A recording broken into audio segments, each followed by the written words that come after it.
The coffee is already on. You cannot see who made it.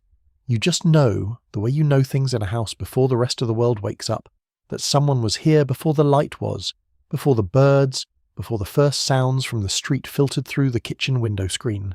The percolator on the gas range is doing its slow, reliable work, and the smell of it has already filled the room so completely that you could close your eyes and still know exactly where you are. It is early 1943, a kitchen in America. The gas range sits where the hearth used to be, and anyone who says that is just a metaphor has never stood in a 1940s kitchen at 5:30 in the morning and felt the particular warmth it throws into a cold room. It is not just a stove. It is the centre. It is the place the day begins from and returns to, the place around which everything else in the house orients itself like compass needles, pointing toward the one thing that stays fixed. She's moving. You can hear it without seeing it. The soft sound of stocking feet on linoleum, the precise, unhurried opening of a cabinet, the small, deliberate sounds of someone who knows exactly where everything is and has known for years and does not need light to find it. She is not in a hurry. She has things to do in this hour before anyone else needs anything, and she is doing them. That is all. Stay here a little while. The coffee is almost ready. If you enjoy listening to sleep stories like this, subscribe. I post stories like this weekly. Let us begin with the house. Not with what happened inside it, not yet, but with the house itself, the physical geography of the place, the specific arrangement of rooms and smells and surfaces that made up the world a 1940s American housewife moved through every single day of her life. Because the house was not just a container, it was her domain, her workplace, her instrument, and for many women, the primary expression of who they were and what they could do. Understanding it, really understanding it, is the first step toward understanding her. The typical American house of the early 1940s was smaller than you are probably imagining. Not tiny, not cramped in the way of true poverty, but smaller in its assumptions, smaller in its relationship to space and privacy, and the particular luxury of having room to be alone with your thoughts. The average American home in 1940 contained approximately 1,000 square feet of living space. That is not very much. That is roughly the size of a modern two-bedroom apartment, but containing in many cases 5 or 6 or 7 people, a husband, a wife, 2 or 3 children, sometimes a grandmother or an elderly relative who had come to live with the family during the Depression years and never quite left.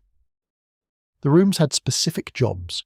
This is something that has largely disappeared from modern houses, this sense that each room exists for one particular purpose, and that mixing purposes is somehow a small disorder. The living room was for visitors, and for the radio, and for Sunday afternoons when the family gathered to do nothing in particular together. The dining room was for meals and for the good dishes that came out on Sundays and holidays. The kitchen was for work. The bedrooms were for sleeping. There was very little overlap, and that lack of overlap meant that each room had a character, a mood, a set of unspoken rules about how you behaved inside it. The kitchen held its own world. In the 1940s, the kitchen was where you would have found a gas range.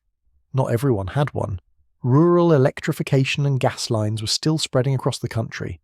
But in towns and cities, the gas range had largely replaced the wood stove by the early 40s.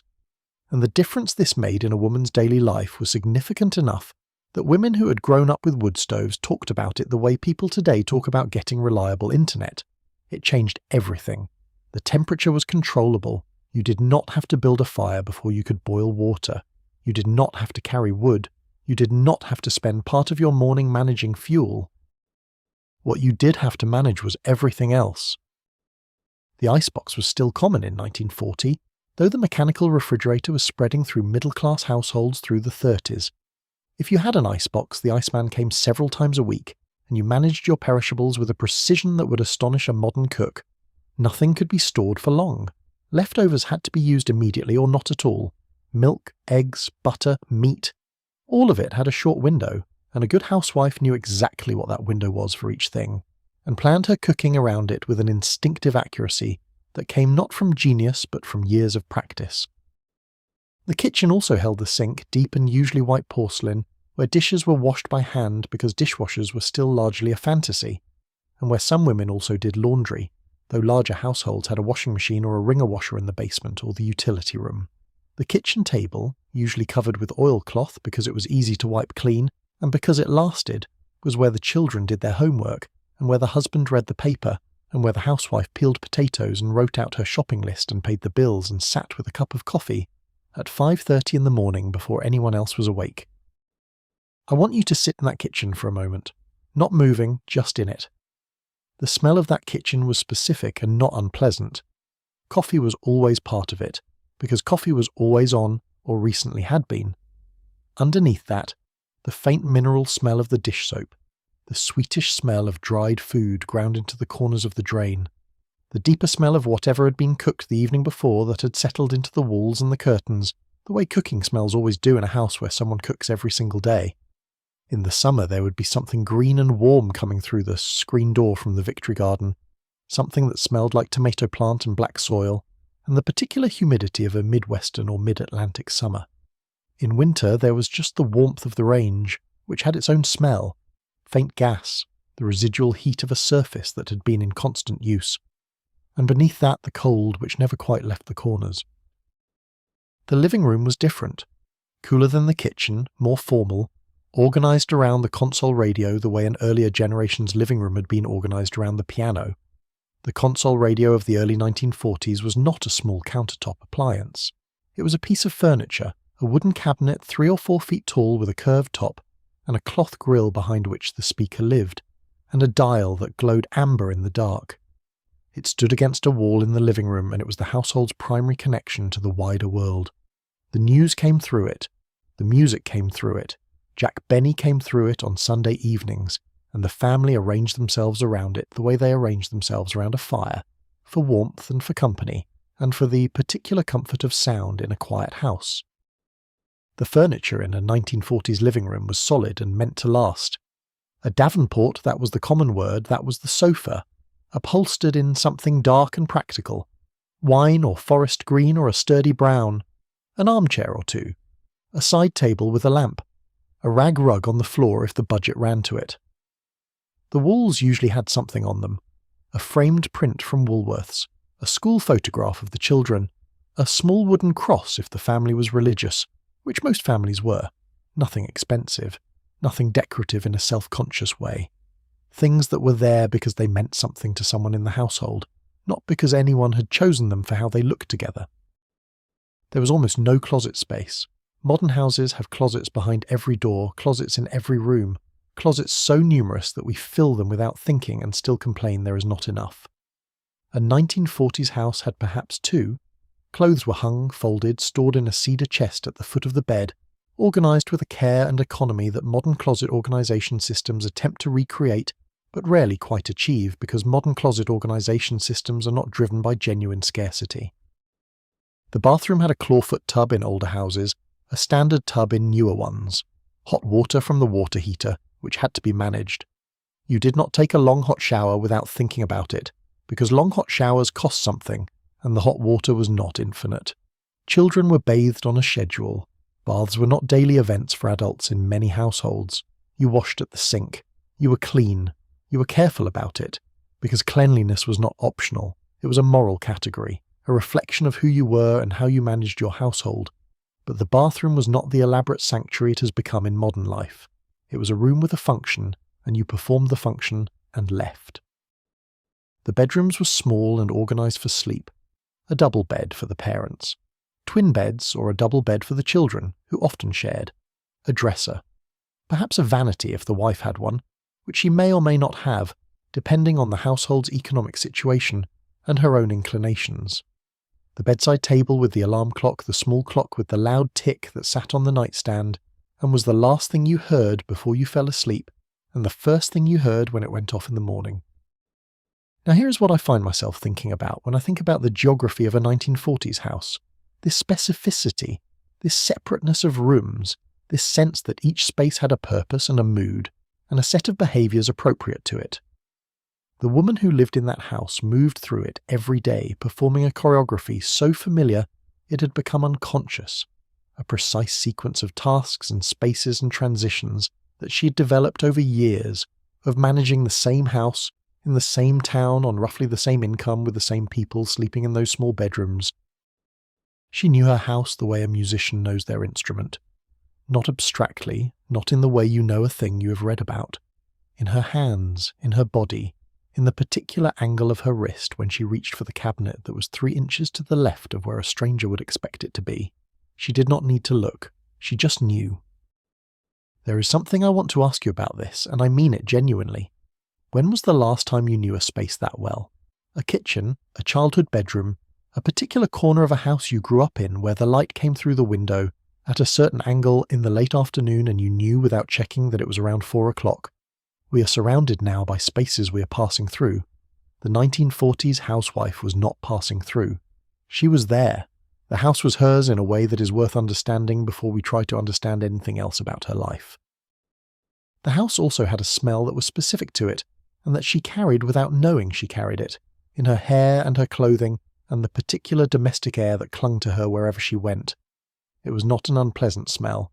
It was the smell of a house that was worked in, lived in, kept up with the particular mixture of effort and care that constitutes what we mean when we use the word home. Ivory soap was a component of it. Ivory soap was the soap of 1940s America, white and floating and smelling of something clean and slightly floral, the smell of the bathroom and the laundry room and the kitchen sink. It was 99.441% pure. They said so on the label. They had been saying so since 1882. And there was something in that precision that 1940s homemakers appreciated, because precision was their business too. Beneath the soap there was bacon grease. Not the smell of fresh bacon, though that was there on the mornings when bacon was available and rations allowed for it. The deeper smell of accumulated bacon grease kept in the coffee can on the back of the stove, the rendered fat that was used for everything, for frying eggs and potatoes and the pork chops that stretched further than the roast they could not always afford. Bacon grease was a cooking medium, and a flavour, and a kind of household currency, and its smell was worked into the fabric of every 1940s kitchen in America. And coffee. Always coffee.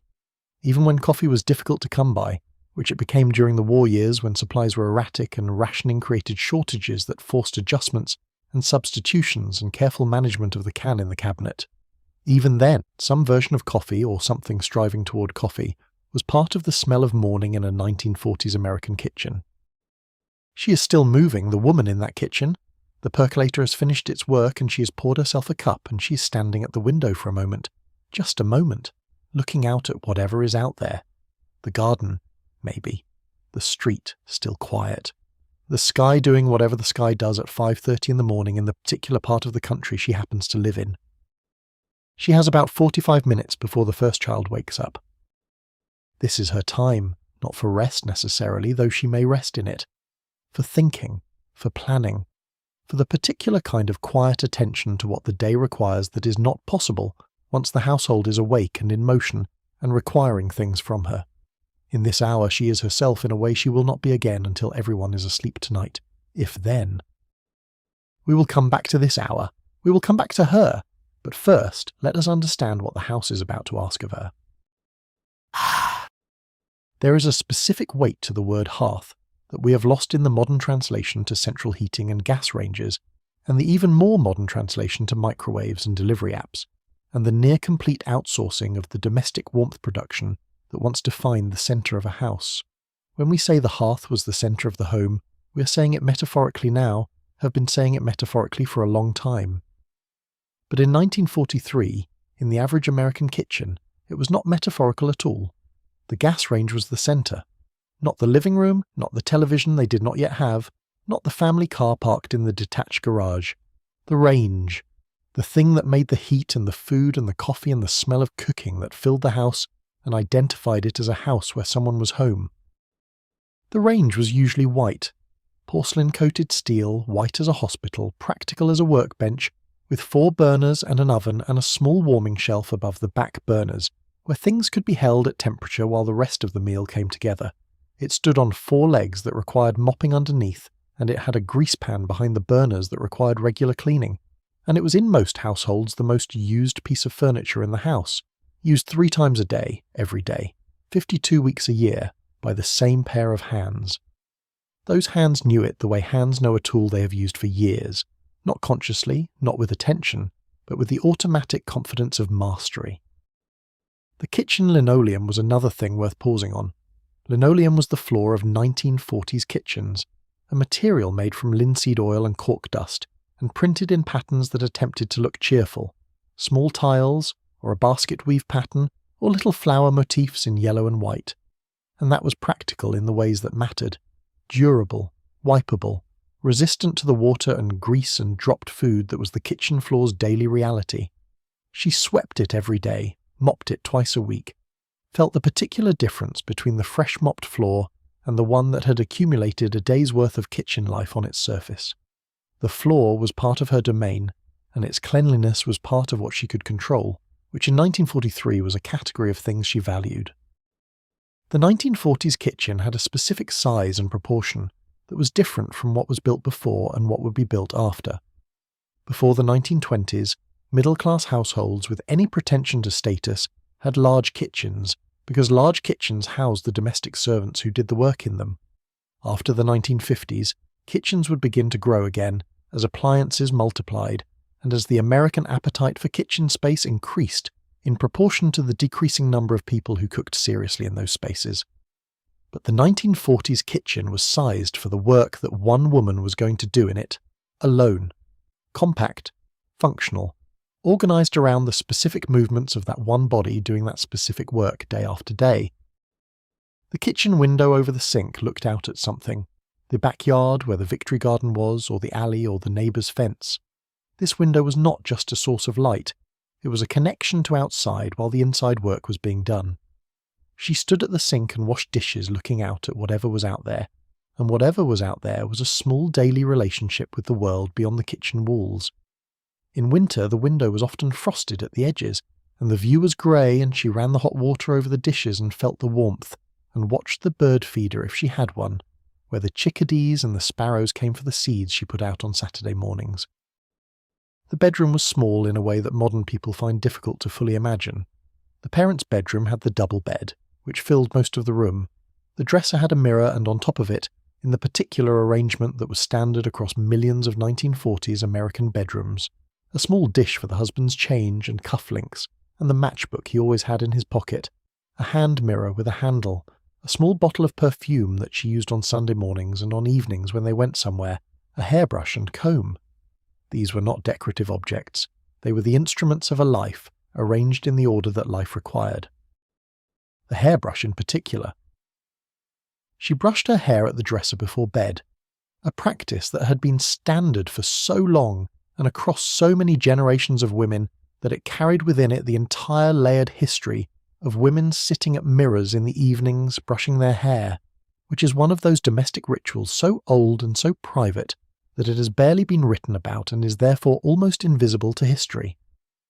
She brushed her hair, and she looked at herself in the mirror in the way that people look at themselves in mirrors when they're alone and not performing for anyone, just seeing, just checking in with the face that is living this particular life, and whatever she saw there, tired, probably on most evenings, but also still recognisable as herself, she looked at it for a moment and then finished brushing and turned off the light. The attic, if the house had one. The 1940s house attic was not a storage unit in the modern sense, a climate-controlled space for seasonal items. It was the accumulation of a household's history, the things that had been moved up there when they were no longer needed downstairs and that were too valuable or too meaningful to be thrown away.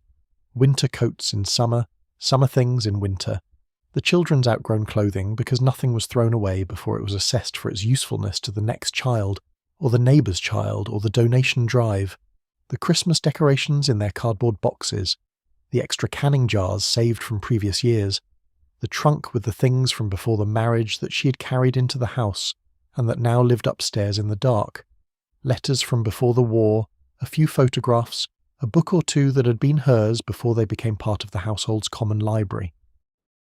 The basement was the utility floor, the furnace if there was one, the washing machine, the rinse tubs, the laundry lines strung from wall to wall for the things that could not be hung outside in winter, the root vegetables stored in their bins in the cool corner by the foundation, the pressure canner on its shelf, the tools her husband had left behind when he went, in their careful arrangement on the pegboard that he had hung himself one Saturday in September of 1941, Tools for repairs she was learning to make herself because there was no husband to call upon, and the handyman cost money she did not always have, and some things could be managed if you paid attention and were not afraid of making a small mistake and learning from it.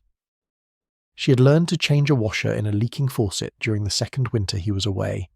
She had learned it from the neighbour's husband, who was too old for service and who knew things about houses that she asked him to teach her, because knowing them was better than not knowing.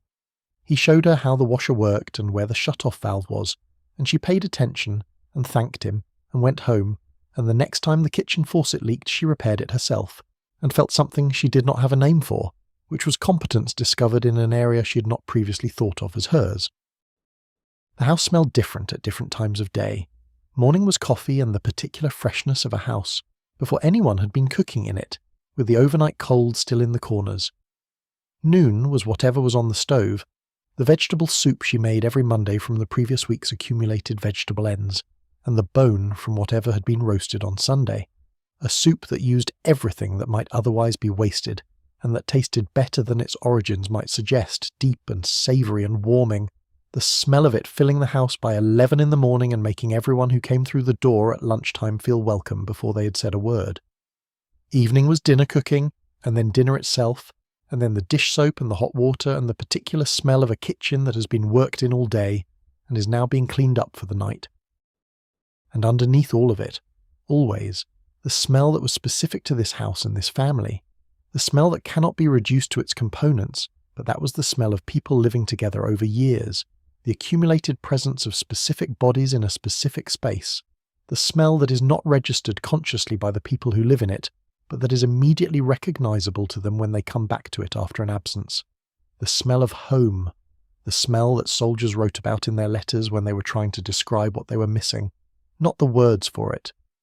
Just, when I got back last time and walked through the door, there was that smell, and I felt it before I heard anyone or saw anyone. I just knew I was home. She could not smell it herself. You cannot smell your own home. That is one of the small ironies of being the person responsible for creating it. The very fact of your constant presence makes you immune to its particular comfort. But she made it anyway, every day, out of coffee and soap and cooking and the accumulated ordinary domestic acts that constitute a home's atmosphere, and it was there for everyone who walked through the door. The particular quality of that first hour in a 1940s kitchen deserves more than a passing mention. It deserves to be understood in its full, specific texture, because it was not just an hour. It was a practice, a daily ritual of preparation so embedded in the structure of these women's lives that most of them could not have told you when it began or why they had come to need it. It was simply there, the way certain things in a life become simply there, inseparable from who you are. She was usually awake before the alarm. This is something that women who have kept households for any length of time recognize. The body learns the schedule. The body knows when it is 5:15 in the morning, and it wakes itself, quietly, without drama, the way a watchman on a night shift wakes a minute before the end of their rotation. She was not startled awake. She was simply awake, already moving toward what the morning required before she had fully decided to do so. The first thing, before coffee, before anything, was the furnace or the range. In winter especially, the house had cooled overnight and it needed to be warmed, and the warming had to begin early enough that the kitchen would be comfortable by the time the rest of the family needed to be in it. If the house still had a furnace that needed tending, she would have gone to the basement first, in the cold and the dark, to add coal or adjust the damper. If it was a gas range house with a central heating system, the ritual was simpler, but the idea was the same. The house needed to be warm before the people in it woke up, and making it warm was part of the morning's first work. Then the coffee. The measuring out of grounds, which had to be done carefully because coffee was not infinite, especially during the war years when coffee rationing began in November of 1942 and remained in effect until July of 1943, a period of 8 months during which American households were limited to 1 pound of coffee every 5 weeks per person over 15 years old. 1 pound every 5 weeks. For a woman who had been making a pot of coffee every morning as a matter of course as the first act of the day, this required the kind of careful recalculation that rationing always required. How much per cup? How many cups? What to do on the mornings when the calculations ran short? Some women stretched the grounds by reusing them. adding fresh grounds to yesterday's used ones and running hot water through the mixture twice. Some switched entirely to chicory, which was available without rationing and which produced a dark, somewhat bitter substitute that serious coffee drinkers tolerated rather than enjoyed. Some simply made do with less and said nothing about it, because saying something about it in 1943 felt like a kind of complaint that the times did not permit. But when coffee was available, full and real and measured carefully into the percolator, the making of it was its own ceremony. The clean cold water from the tap, the grounds in their basket, the percolator on the burner, the blue ring of flame beneath it, steady and controllable in a way that no wood stove had ever been. The waiting, which was not passive because nothing in that kitchen was ever purely passive, but which allowed a small space for stillness before the day's work began. I want to be honest about something here. There is a tendency, when we tell the stories of women whose primary world was domestic, to make those stories either grimly oppressive or warmly nostalgic, and neither of those is quite accurate. The truth is more complicated and more interesting than either framing. Many of these women were genuinely good at what they did. Not good in the way we sometimes condescendingly apply to domestic work, as if managing a household and feeding a family is a lower order of skill than managing an office or running a meeting. Good in the way of someone who has developed genuine expertise in a complex and demanding discipline. Running a 1940s American household, particularly during the war years, required the kind of managerial, logistical and creative problem-solving that would, in a different context, be called impressive. Managing a food budget under rationing, stretching limited ingredients into nutritious meals, coordinating the schedules of multiple children, maintaining a house that had to be clean enough to be healthy and orderly enough to be functional, without the appliances and shortcuts that modern householders take as given. Canning the surplus from a victory garden to feed the family through the winter. Managing finances, correspondence, the 1,000 small administrative tasks that keep a household operating. The woman standing in her kitchen at 5:30 in the morning was not simply waiting for the coffee to be ready. She was thinking, she was reviewing. She was doing the kind of quiet planning that good managers do at the start of a complex day. What was in the ration book and what needed to be used this week. What the children needed before they left for school. Whether the washing could wait one more day or whether it absolutely had to happen today. What was in the pantry and what was not, and how to construct dinner out of the intersection of those two things. Whether she was going to the Red Cross meeting on Thursday, or whether Mrs. Henderson from down the block had remembered that it was her turn to bring the children. This last detail matters and we will come back to it, but for now stay in the kitchen. The light was coming up. Not the sharp, invasive light of a summer morning, not yet, but the gradual lightening of the sky through the kitchen window that changed the quality of the darkness by degrees, from black to a dark blue-grey to something that was almost but not quite morning light. The kitchen smelled of coffee and of the particular early morning smell that houses have before anyone else wakes up, a smell that is slightly stale and intimate and familiar in the way that only the inside of your own home can be familiar. She may have sat down, not always, but sometimes, in the chair at the kitchen table, the chair that was hers in the way that every family's kitchen has a chair that belongs to one person, and she may have had her coffee in the silence of that kitchen, while the house held its breath around her. The radio was not on yet. The radio was an evening thing, a family thing, the thing you gathered around after dinner. In the morning the kitchen was quiet except for the sounds of the house itself, and the particular morning sounds of a neighbourhood coming awake, the distant sound of a milk truck, a dog somewhere, the first car on the street. These are not dramatic sounds. They are the exact sounds of ordinary life. She may have had a small notebook. Many women kept small notebooks, not diaries in the literary sense, but practical records.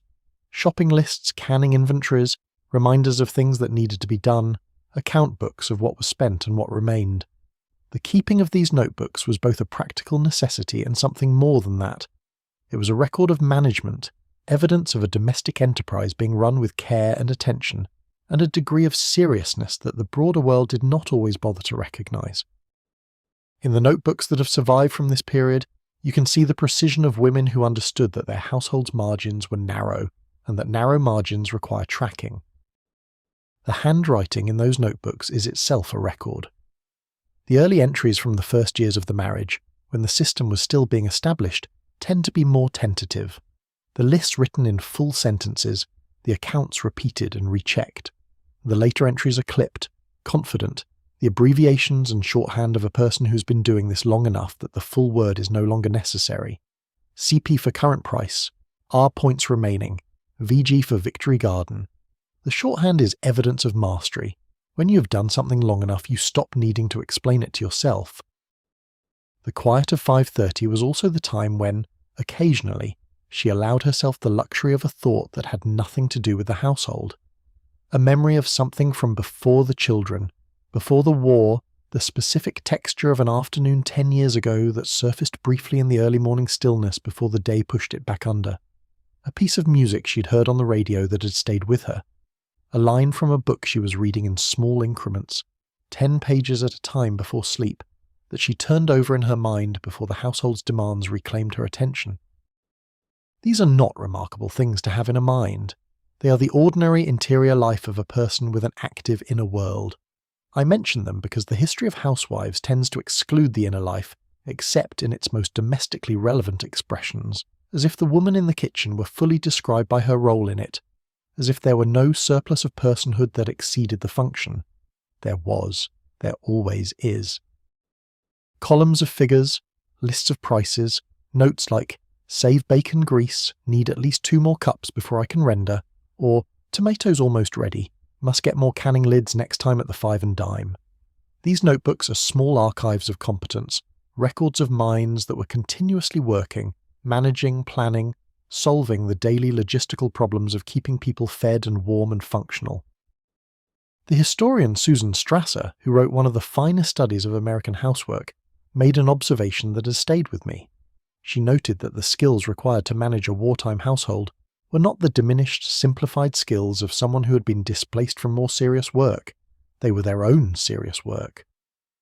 The difference between a well-run 1940s household and a poorly run one was not accidental. It was the difference between a woman who had mastered her discipline and one who had not. Now let me ask you something, and I mean this genuinely, not as a rhetorical device, but as a real question.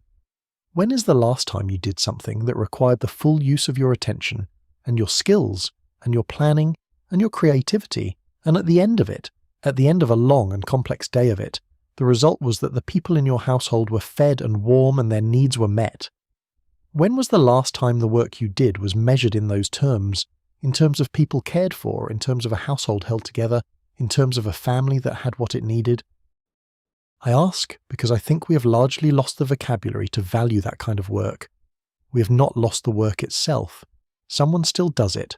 Someone still wakes up early to start the coffee, and plans the week's meals, and manages the budget, and takes care of the children, and keeps the house. But we have lost to some degree the ability to say plainly that this work is skilled and demanding, and that the people who do it well are doing something genuinely impressive. The 1940s housewife did not have this problem. The culture around her had a clear and specific sense of her work's importance, sometimes to a degree that became its own kind of constraint, as we will discuss. But in those early morning hours in the kitchen, before anyone needed anything from her, she moved through her work with the ease of someone who has practiced it for years, and knows its rhythms and its demands and its satisfactions. The first child's voice from upstairs, a murmur, not yet insistent, the particular pre-dawn sound of a child moving between sleep and waking, and she sets down her cup. The house is waking up. The morning is beginning. She is ready. The breakfast had to be made, and the breakfast of a 1940s American family was not a negotiation. There was no parade of individual preferences, no separate bowls of different cereals tailored to different tastes. Breakfast was what breakfast was, and everyone ate it. And it was on the table at a specific time because the husband had to leave for work and the children had to leave for school, and the exact machinery of a wartime American morning ran on a schedule that had no tolerance for disruption. What was on that table depended on what was available. In the early years of the war, before rationing fully tightened, a working class or lower middle class household might have oatmeal or toast made on a rack over the burner, or eggs if the family kept a chicken or two in the back, or a husband who worked for the railroad or the plant might take bacon and eggs because he needed the calories. Coffee for the adults, milk for the children, which came in glass bottles from the milkman who had already been by in the darkness before anyone was awake. As rationing deepened, the breakfast table changed.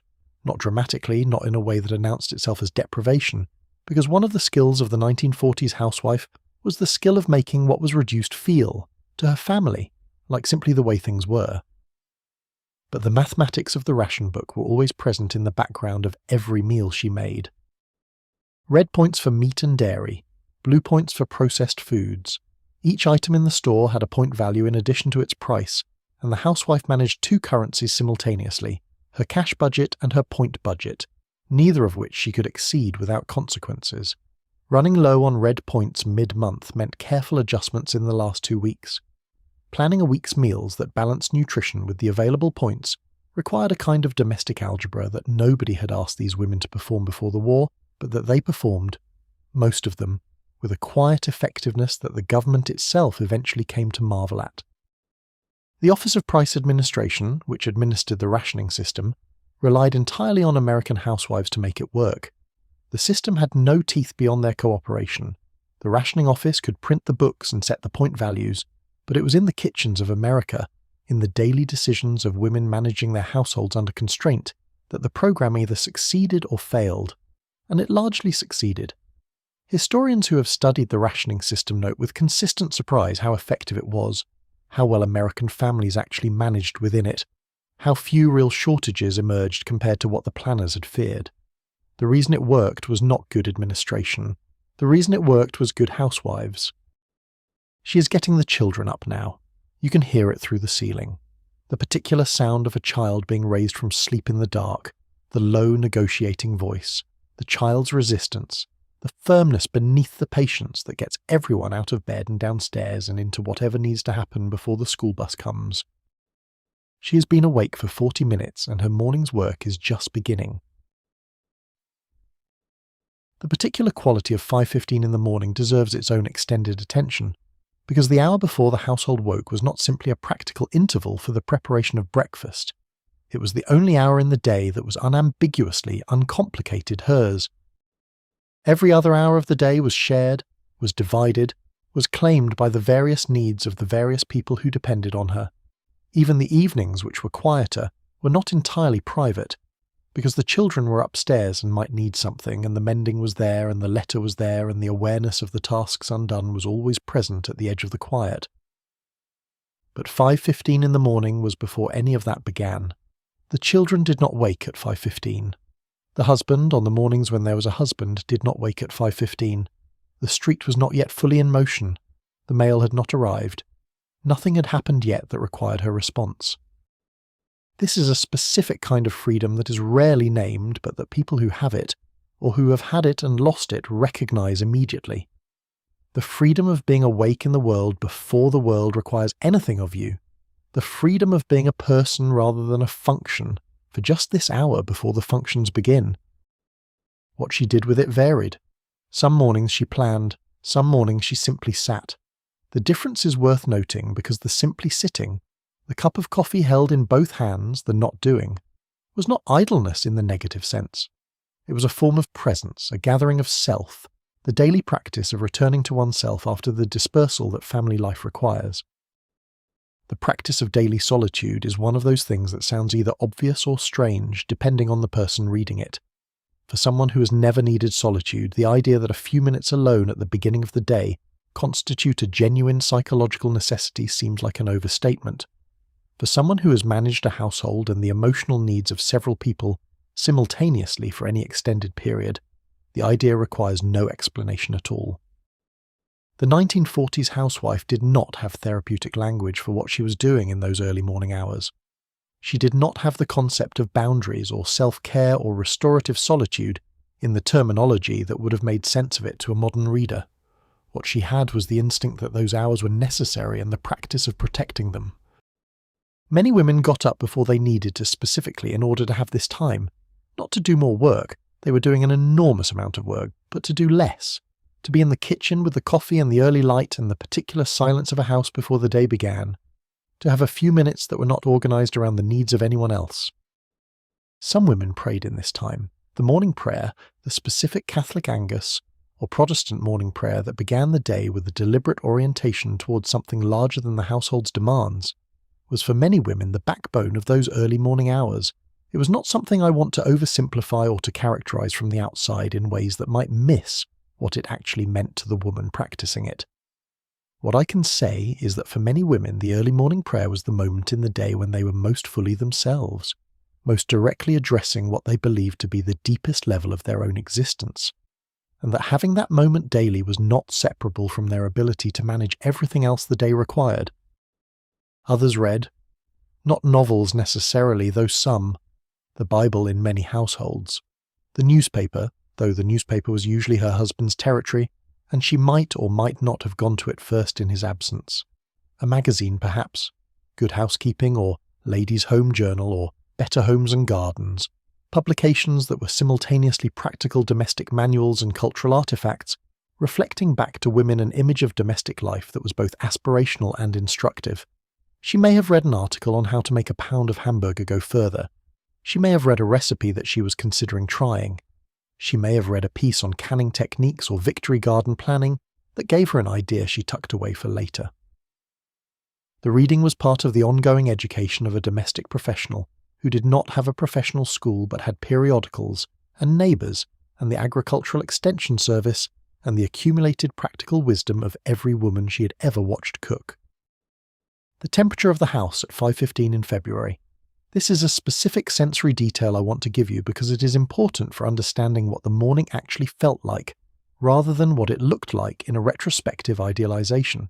The house was cold, not dangerously cold, not the cold of an unheated building, but cold in the way of a space that has had its heat turned down for the night, as a practical economy, and has spent several hours losing the warmth of the previous day. Cold floors, cold counters, the cold that you feel specifically in your feet, until the floor warmed slightly under them. She wore wool socks. She wore her house dress and an apron, and in cold months a cardigan over everything, and she was still cold until the range had been on for 20 minutes and the kitchen began to warm. The warming of the kitchen was its own small ceremony. You could feel it happen. The cold air near the floor beginning to move as the warmer air from the range displaced it. The countertop losing its morning chill under your hands. The window above the sink losing a little of its condensation as the temperature differential between inside and outside decreased. The house waking up, in other words, at the same time she was waking up. The two things happening in parallel, the woman and the house coming into the day together. She hummed sometimes in those early mornings when the house was quiet, not in performance for anyone, just the absent automatic humming of someone whose mind is partially occupied and partially elsewhere, the sound a person makes when they're content enough with where they are to let their inner life surface in small ways. Whatever she hummed, a hymn, a radio song, something without a name that was her own, it was the sound of a person being at home in their own life in the most fundamental sense of those words. The coffee, when it was ready, was poured into a specific cup. Not just any cup, the cup that was hers in the way that one cup in any kitchen is always one person's cup, used with such consistency that any member of the household would have been mildly surprised to see it in anyone else's hands. The cup she'd gotten as part of a wedding gift set, perhaps, or the one her mother had given her, or the plain diner-style mug that she simply preferred because it held enough coffee and its handle fit her hand correctly. The cup was not remarkable. It did not need to be remarkable. It was hers, and it was full, and the morning was beginning. Let me tell you about Sundays, because Sunday morning in a 1940s American household was a different kind of morning from the weekday, and the difference is revealing. Sunday was the one morning in the week when the pace was genuinely different, not the frantic pace of weekdays, the alarm in the school bus, and the husband out the door and the day's work beginning before the breakfast dishes were cleared. Sunday had a particular quality of deceleration, the week drawing a breath before beginning again. The family went to church. Most of them, most of the time, because church was both a religious practice and a social institution, and a community anchor in ways that a less observant contemporary might underestimate. The church was where you saw the same people week after week, where the war's casualties were named from the pulpit, and the community gathered to mark them, where the prayer for the men overseas was read aloud and you stood among other people who were carrying the same specific weight, and felt, for the duration of the service, something like held. Then Sunday dinner, which was the meal of the week, the meal she had been planning since Thursday, adjusting as the ration points changed and the grocery stock shifted, designed to be the household's best meal, The meal that used the best available cuts and the most careful technique, and that came to the table with all the care that she brought to things she was proud of. The roast, when roast was possible. The Sunday pie, which could be apple in September and October, and pumpkin in November, and sweet potato in December, and chess pie or vinegar pie in the months when the rationing made conventional fillings difficult. The Sunday dinner table had the good dishes.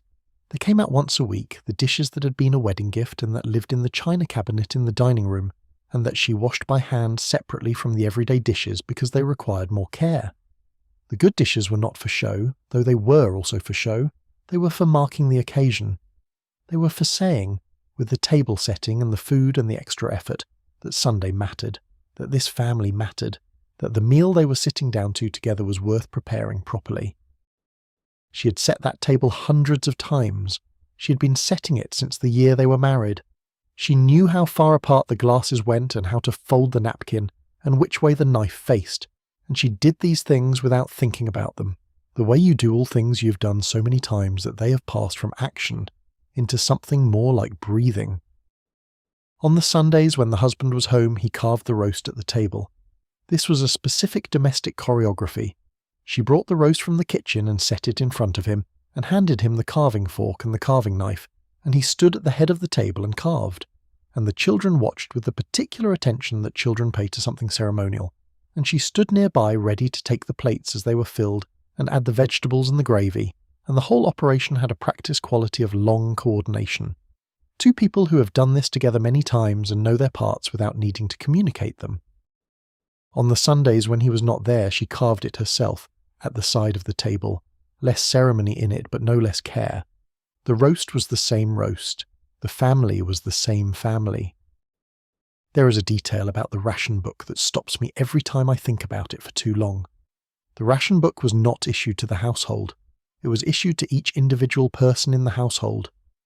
An adult woman, managing the feeding of a family of 4, would have in her kitchen the ration books of her husband, herself, and their 2 children, 4 separate booklets of stamps that had to be managed simultaneously, tracked separately, spent according to different schedules because different categories of food had different point values and different renewal dates. This was not a simplification. This was a bureaucratic structure that had been designed in Washington by people who understood rationing as a system and who had not perhaps fully thought through what it meant to be the person who sat at a kitchen table with 4 separate booklets and a list of what was in the pantry and tried to plan 7 dinners and 7 breakfasts and 7 lunches and something for Sunday when company might come, all within the combined available points of those 4 little books. She figured it out. Most of them did. Not because they had been specially trained for it, not because anyone had given them a manual, but because the discipline of household management in the 1940s was already, before the war added its additional complexities, a discipline that required this kind of sustained careful attention to constraint. The ration book was not a foreign system imposed on women who had previously lived in abundance. It was an additional layer of calculation added on top of calculations these women were already making every day. But let me tell you about the blue stamps and the red stamps, because the details matter here and the details are the thing that keeps this story from becoming abstract. Blue stamps were for processed foods, canned goods, canned fish, canned fruit, canned vegetables, soups, juices, dried beans, frozen foods if you were fortunate enough to have a freezer compartment that worked reliably, which many households did not. Blue stamps came in different denominations, 8-point stamps and 5-point stamps and 2-point stamps, and each canned good had a point value printed on a chart that was updated periodically by the OPA and that the housewife was expected to consult at the store before putting anything in her basket. A can of tomatoes might cost 7 blue points plus 33 cents. A can of tuna fish might cost 12 blue points plus 22 cents. The points and the price were both real costs, and both had to be managed against the household's budget in both currencies. A woman who spent all her blue points on convenience items in the first 2 weeks of the month would find herself with nothing available for the last 2 weeks but what she could grow herself or do without. Red stamps were for meat, butter, and dairy.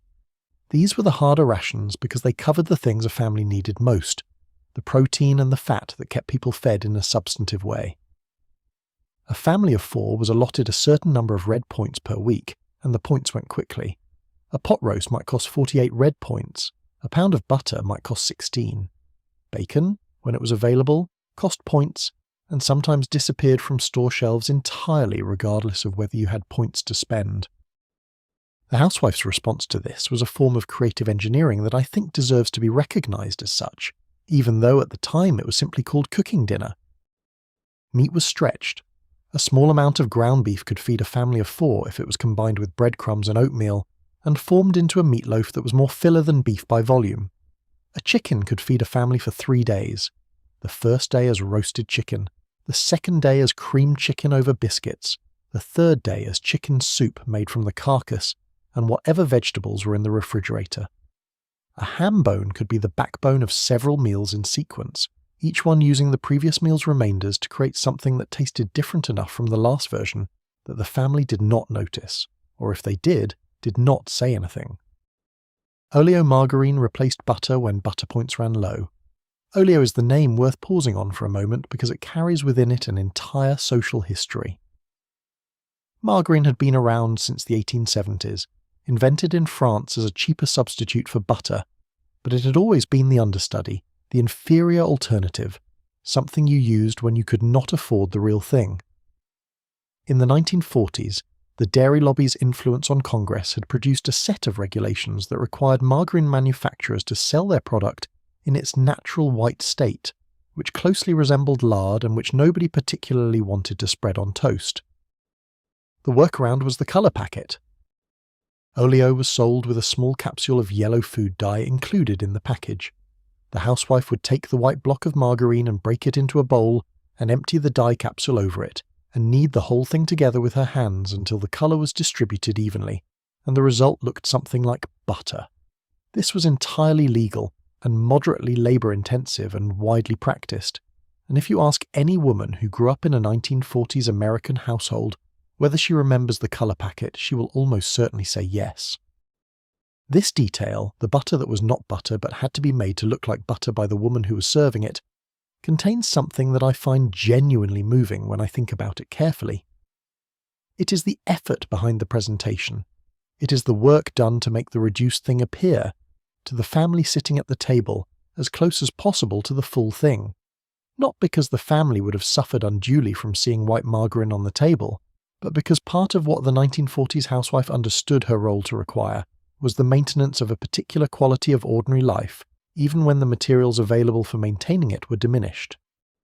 She was managing not just nutrition and calories, but something harder to name, the feeling of normalcy, the sense that the family was being properly cared for, the table that looked right, that smelled right, that had the right things in the right places, even when the right things were made partly of substitutes and ingenuity. This was not trivial work. It was the emotional architecture of a household under stress. Saccharin replaced sugar. This required adjustment in every recipe that called for sweetness, because saccharin was not a direct substitute. It was sweeter by volume, and it had a slightly metallic aftertaste that showed up in certain baked goods and that the skilled baker learned to mask through technique. Sugar was rationed beginning in May of 1942, and it remained rationed until 1947. 5 years. 5 years of managing the sugar question, of making preserves with less sweetener than the recipe required, and hoping the pectin still worked, of explaining to a child who wanted cake that the cake could not always happen when the child wanted it, and making that explanation gentle enough that the child understood it was a wartime sacrifice rather than a personal deprivation. Because children did notice. Children notice everything that changes about the texture of their daily life, even when they do not have the vocabulary to articulate what they have noticed. The 1940s housewife understood this intuitively and worked continuously to ensure that the changes rationing forced upon the household felt, to her children, as normal as possible. She did not make it a drama. She did not talk about sacrifice in front of the children if she could avoid it. She simply adjusted quietly without announcement and set the table and called everyone to come eat. There is a cookbook from this period that I have spent more time with than I can reasonably justify. It is called The Victory Binding of the American Woman's Cookbook, published in 1943, and it was essentially a wartime edition of a standard American cookbook with an additional section on how to cook within rations. The recipes in the rationing section have names like mock apple pie, which contained no apples, but rather crackers soaked in a cinnamon sugar liquid that was meant to approximate the flavour of apples, and pork and soybean stew, which extended a small amount of pork with soybeans, because soybeans required no ration points and were abundant and nutritious, and virtually unknown to American home cooks before the war. The ingenuity of these recipes is remarkable if you read them not as quaint historical curiosities, but as evidence of what practical intelligence under constraint actually produces. These were not the recipes of someone who had given up. They were the recipes of someone who was determined that her family would sit down to a dinner that was hot and nutritious, and as good as circumstances permitted, and who was willing to spend real creative effort on the problem of how to make that happen. Mock apple pie. That detail stops me cold every time. The cracker pie was invented by Nabisco, who included the recipe on boxes of Ritz crackers as a way of selling crackers as a dessert ingredient during apple shortages, and it became genuinely popular. Not as a deception, the family knew it was not really apple pie, but as a thing that had in the right hands, with the right amount of cinnamon and a proper crust, something that satisfied the same need that apple pie satisfied. The need for sweetness, for warmth, for the particular comfort of a pie on the table after dinner. The form of the comfort could be improvised. The function remained. I think about what this says about the relationship between material reality and emotional reality. The family did not have apples. The family still had the comfort of pie, because someone took crackers and cinnamon, and a good deal of effort, and built them something that served the same purpose. This translation, from what is available to what is needed, was the housewife's daily work. It required knowledge of nutrition, of chemistry, of flavour, of the specific preferences and dislikes and needs of each person she was feeding. It required creativity, the ability to see what ingredients could do that they had not been traditionally used for. It required planning, looking ahead to what would be available when the points would renew, how to distribute the rations across the month so that there was enough at the end. And it required a kind of emotional intelligence that never appears in any recipe, but is always present in the results. The ability to feed people in a way that made them feel cared for rather than merely managed. The rationing system required registration, another layer of domestic administration. When rationing began for a new category of food, the housewife had to go to the local rationing board, which was usually set up in a school or a church or a public building, and register her family for their books. These registrations required paperwork, proof of household size, sometimes proof of special circumstances. A household with a pregnant woman or with infant children was entitled to additional points for certain categories. The housewife tracked all of this. She knew what each family member was entitled to, and she made sure they received it. The particular social intelligence required to keep a community together during prolonged difficulty is a form of leadership that rarely appears in the leadership literature because it is exercised informally, without titles, and by people whose formal credentials for it are zero. Nobody appointed her community leader. Nobody trained her. She simply had the ability, developed through years of paying attention to the people around her, to know what was needed and to provide it, or to find who could. This is the leadership of the block warden and the Red Cross chapter chair, and the woman who organised the Saturday coffees, and the neighbour who brought the covered dish. It is the leadership that operates through relationships rather than through authority, that relies on the specific knowledge of specific people, rather than on general principles applied to generic situations. It is, in many ways, the most sophisticated form of leadership that exists, and it is the least celebrated, and it was practiced by millions of women in the 1940s as a matter of ordinary course. The woman who did not have this gift, who was less naturally attuned to the social weather of her neighbourhood, who found the relational dimensions of community life more difficult, still participated. She was present at the meetings and contributed to the drives and called the neighbour when there was news worth sharing. But the women who had the gift in full, who could read the room and the street, and the particular Tuesday morning quality of who needed checking on, those women held the community together in ways that exceeded any formal description of the role. She did not complain, or rather, she may have complained, probably did, to friends and neighbours and in the privacy of her own kitchen. Complaining among women was a form of solidarity and a necessary release valve for the pressures of domestic management. But she did not complain publicly, did not express the complaint in a way that would have reached her children as a burden, or her husband as an inadequacy. The complaint, when it happened, stayed in its proper place, and the management continued.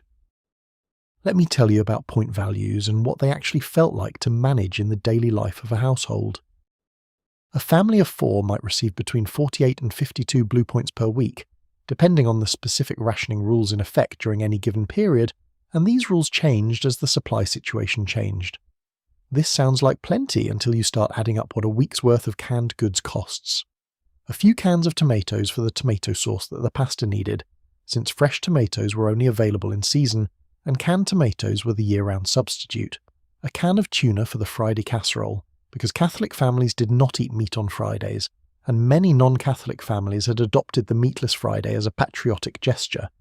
A can of green beans, because the fresh beans from the Victory Garden had run out in October and it was February, and the garden was buried under snow. The blue points ran out. Not always, not in every household, but often enough that the question of what was available to eat in the last week of a rationing period, when the points were low, was a genuine problem that required a genuine solution. The solution was usually the least glamorous category of food: dried beans. Dried beans required no points. They required only time and water, and the acceptance that dinner was going to be beans, again made as interesting as possible with whatever aromatics and small amounts of meat or smoked pork were available to improve them. The dried bean is an underestimated thing. I say this not to be contrarian, but because it is true. A pot of beans made correctly, with patience and the right seasonings, is a deeply satisfying meal in a way that a hastily constructed casserole from expensive rationed ingredients is not always. The women who learned to cook beans well during the war years were learning something that their grandmothers had known, and that subsequent generations of Americans would largely forget. There is a kind of cooking that requires time but very little money, that produces food that is nourishing and warming, and that fills a kitchen with a smell that is unambiguously the smell of care. Beans with a smoked ham hock, left on the back of the range for 3 hours on a January afternoon, belong in that category. The 1940s housewife knew this. The pressure canner, which we will discuss at length in the next act, was part of the same equation. The ability to put up your own food, to fill the pantry shelf with jars that you had processed yourself from a garden you had grown yourself, was the ultimate answer to the rationing question. If you could not buy it and it was not on ration, you could grow it and preserve it, and the rows of jars on the pantry shelf were not just food. They were a form of financial security, a hedge against the scarcities that wartime America produced with unpredictable regularity. There is one more aspect of the wartime kitchen that I want to spend time with before we move to the garden, and that is the scrap drives. The fat collection specifically, because nothing else quite captures the way in which the wartime housewife's domestic labour was woven directly into the war effort itself. The government asked Americans to save their cooking fat, used grease, the poured-off fat from cooking, the drippings from roasting, the grease from frying. All of it was needed for the production of glycerin, which was used in the manufacture of explosives and medicines. The salvage slogan was 1 pound of fat salvages enough glycerin to fire 50 anti-aircraft shells. Whether the arithmetic was precisely correct, the intent was serious. Used kitchen grease was a war material. The collection point was usually the local butcher. You brought your coffee can of accumulated fat to the butcher shop where it was weighed, and you received 2 red ration points for each pound contributed. This was both a practical exchange and something more, a daily connection between the kitchen and the war, between the woman cooking dinner and the soldier for whom the dinner was ultimately also being fought. She saved the grease. Of course she did. She had been saving grease before the war because grease was useful and discarding it would have been a waste, and the 1940s housewife did not waste things. The war just gave the grease a new destination and a new meaning. But the continuity is worth noticing.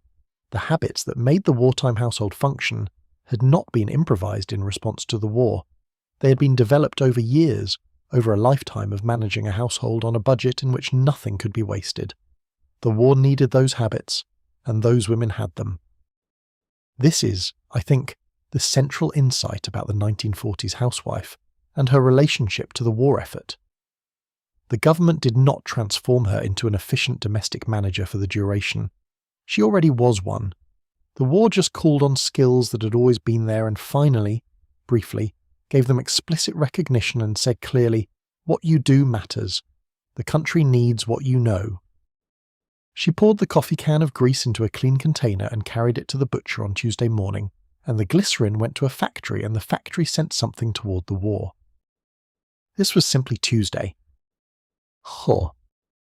There is a specific kind of knowledge that comes from years of managing a household budget, and I want to be precise about what kind of knowledge it is, because it is not what the word budget usually conjures. When we say budget today, we usually mean a spreadsheet or an app or some other structured tracking system that we consult periodically to see how we are doing against a plan.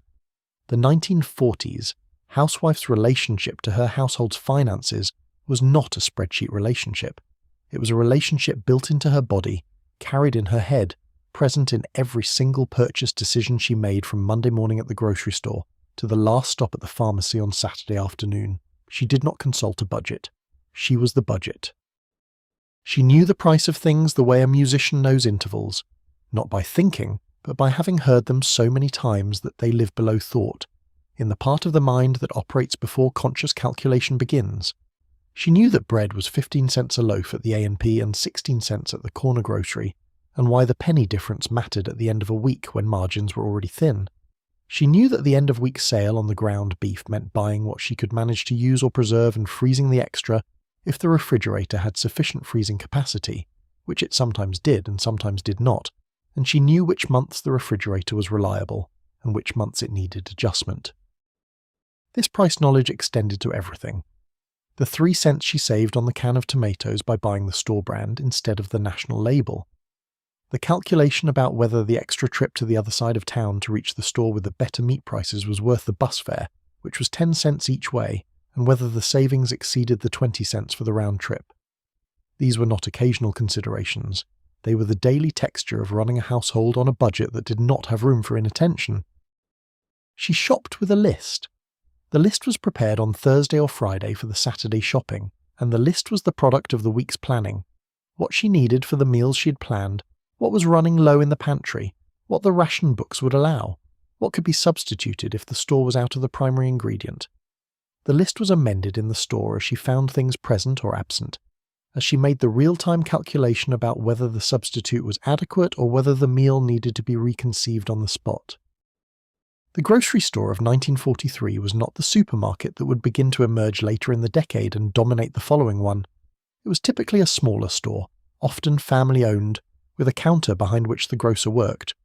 You handed your list to the grocer or to a clerk and they assembled your order, item by item, checking the stock, sometimes telling you that the third item was out and what they had that was similar, and you made your decisions and he totaled it up by hand and you paid and went home. There was no browsing in quite the modern sense. There was a list and a negotiation with what the store had available. This meant that the relationship with the grocer was a real relationship, built over years of weekly interaction.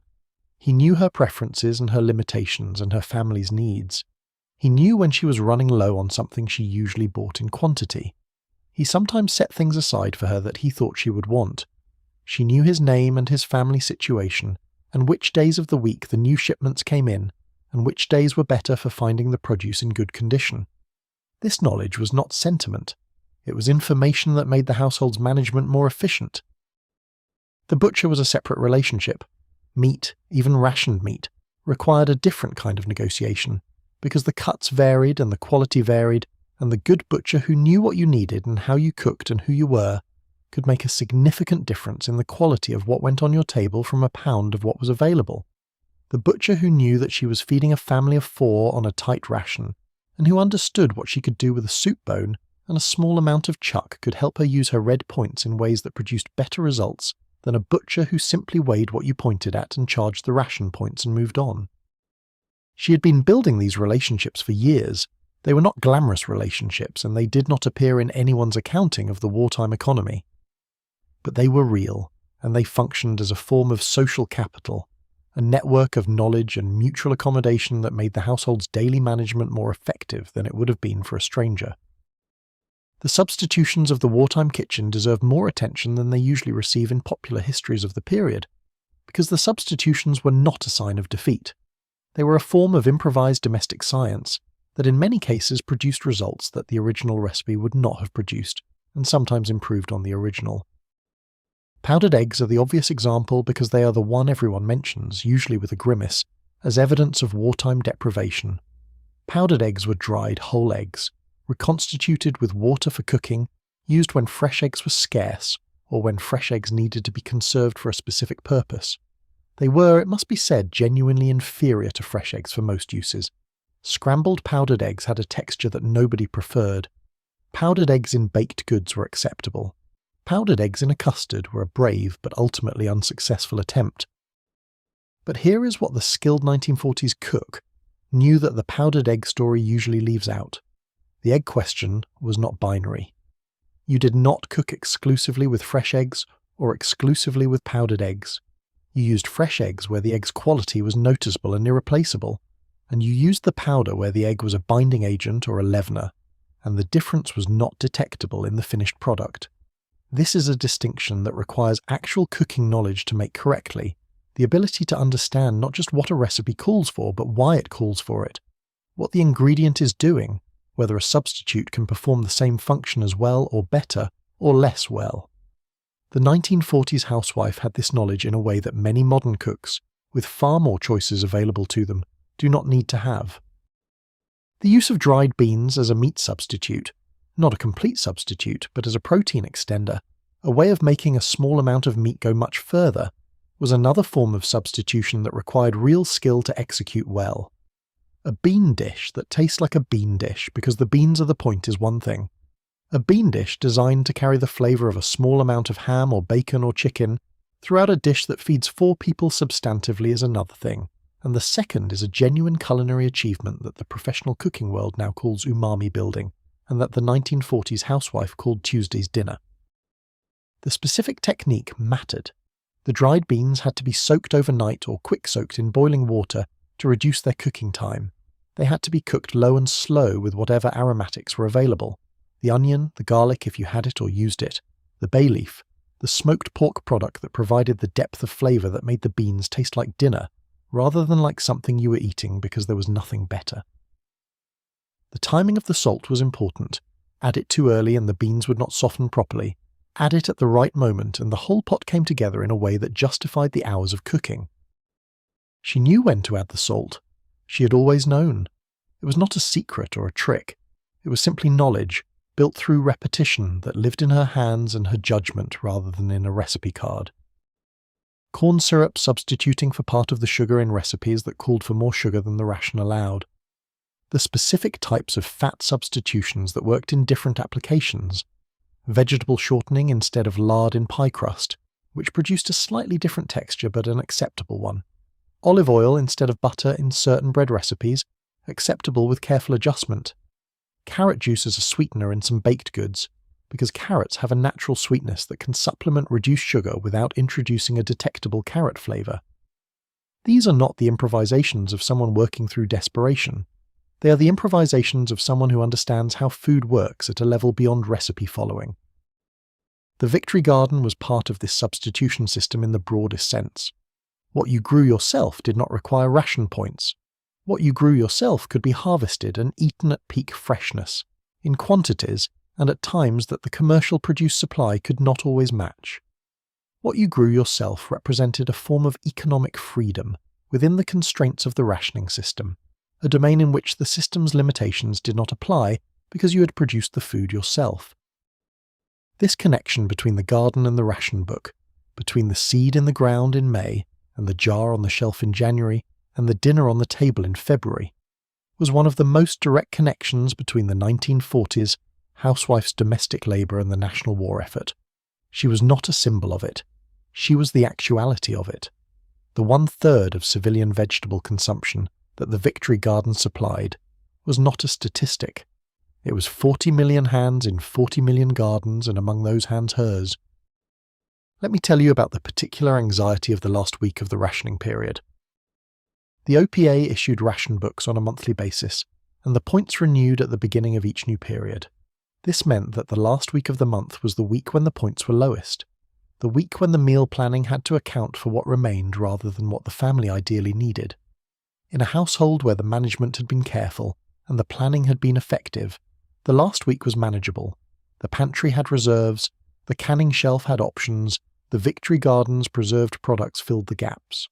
In a household where the management had been less careful, or where an unexpected expense had thrown the planning off, or where illness or a special occasion had disrupted the normal rhythm of consumption, the last week could be genuinely difficult. She knew the last week of the month the way a ship's navigator knows a shoal, not with alarm but with careful attention, with the specific adjustments that careful management required. The bean soup, the soup from the week's accumulated vegetable ends, the bread that she made herself because homemade bread was cheaper than bought, and because the making of it was something she had been doing since she was a child, watching her mother do it, and because the smell of bread baking in the oven was one of the household's reliable comforts. The egg dish for dinner, because eggs were available, and eggs required neither red nor blue points, and a proper egg dish, well made, was not a consolation prize. It was dinner. She was not defeated by the last week of the month. She was managing it as she managed everything, with the particular competence of someone who had been doing this for years, and who knew what was possible with what was available. The first Victory Gardens were planted in the spring of 1942, and the speed with which they spread across the country was, in retrospect, one of the more remarkable demonstrations of American domestic capacity in a century full of them.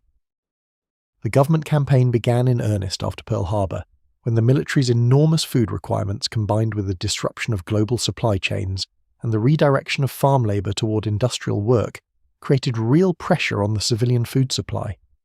The Department of Agriculture launched the Victory Garden program with pamphlets and posters and a deliberate appeal to both patriotism and self-interest. Grow your own.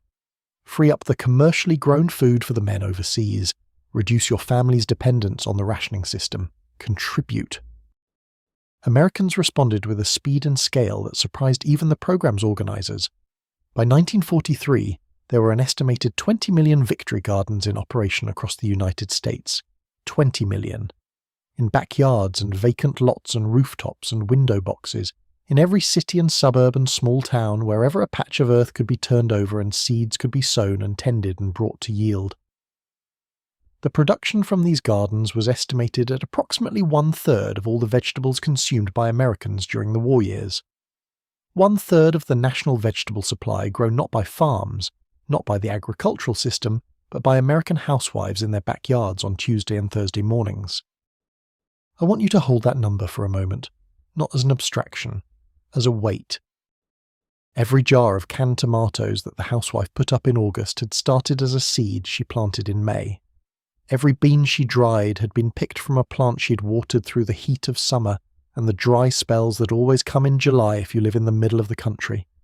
Every squash she stored in the cool of the cellar had been carried in from the garden in her apron, and every peck of it had been measured against what the family would need to get through the winter, because the Victory Garden was not a hobby. It was a food supply system, and it had to be run like one. The work started in winter.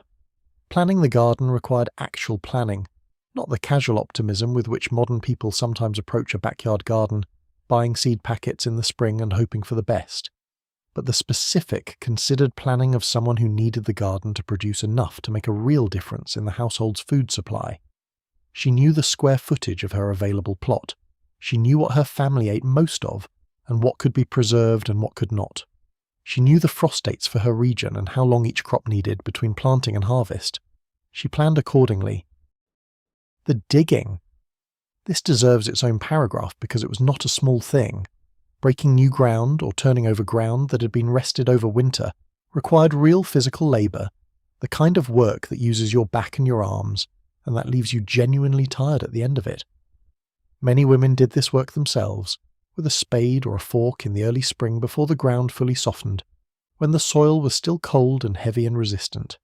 Some had husbands who helped on weekends. Some had older children who could manage a spade. But during the war years, with many husbands away, a significant portion of the Victory Garden work was done by women alone, and the physical demands of it were not trivial. The planting itself was skilled work. Different seeds had different depths and different spacing requirements, and different companion planting considerations. Tomatoes did better near basil, beans could fix nitrogen in the soil and improve what grew near them the following year.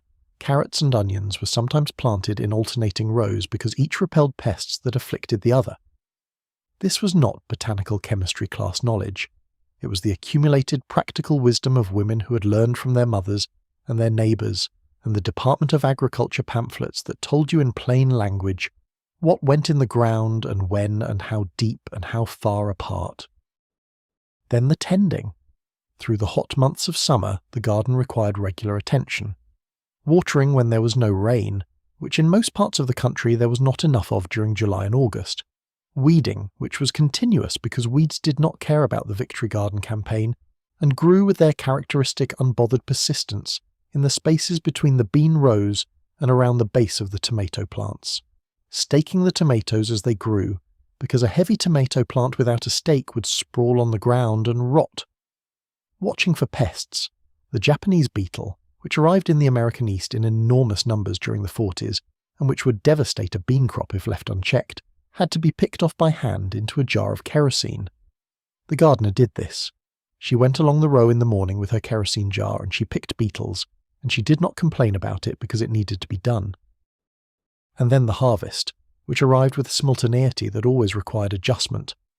The tomatoes did not ripen one at a time at your convenience. They ripened all at once in the heat of August, in quantities that exceeded what a family could eat fresh before they began to turn.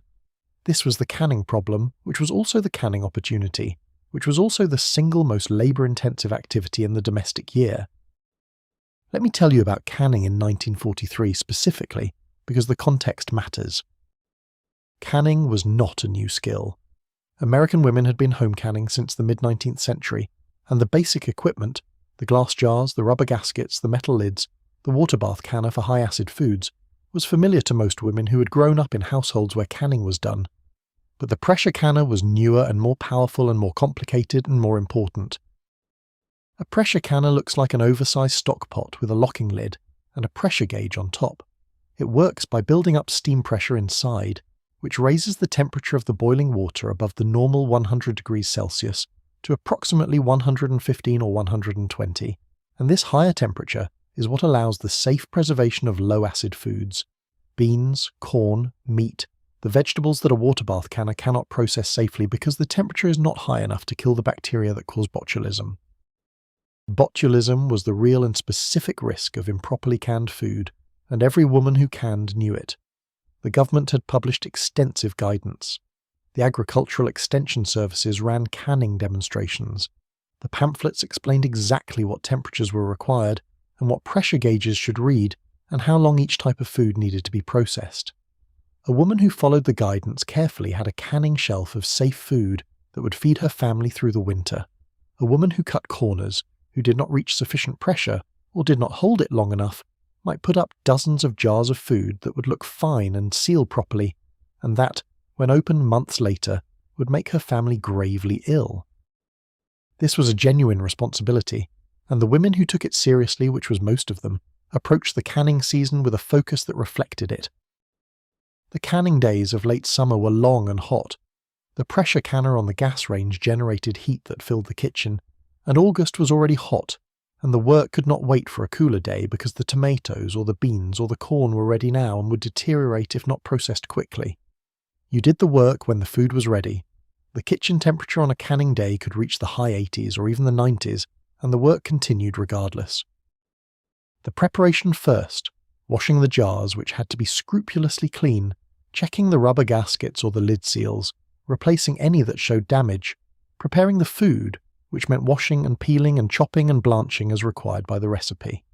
Then the filling, ladling the prepared food into the jars with a precision that left exactly the right amount of headspace at the top, because too little headspace could prevent the lid from sealing properly, and too much could affect the vacuum. The wiping of the jar rim before the lid was placed because any residue on the rim would prevent the seal. The tightening of the band, not too tight, not too loose, fingertip tight, a phrase that appears in every canning manual of the era and that requires practice to understand correctly. Then the processing, loading the filled jars into the pressure canner with the right amount of water, locking the lid, setting the burner, watching the pressure gauge rise, adjusting the heat to maintain the required pressure for the required time, then allowing the pressure to drop naturally before opening. A rushed opening could cause the jars to crack or the seals to fail. The time in the canner varied by food and jar size.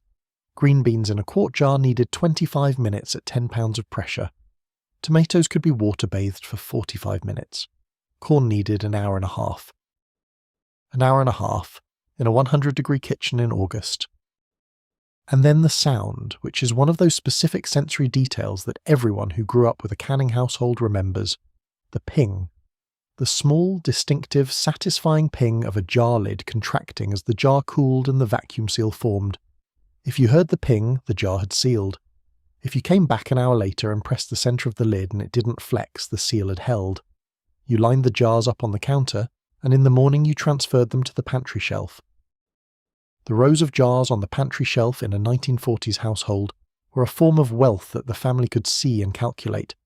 40 quarts of tomatoes, 30 pints of green beans, 20 quarts of corn, a dozen jars of preserved peaches, the jam, which was its own category with its own challenges because sugar was rationed and making jam without adequate sugar was a problem requiring adjustment.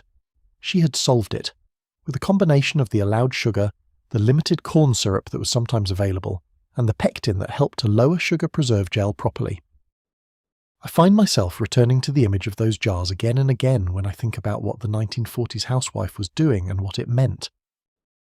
There is something about the act of preserving food, of taking the abundance of one season and holding it in glass until the need of another season arrives, that speaks to a relationship with time that we have almost entirely lost.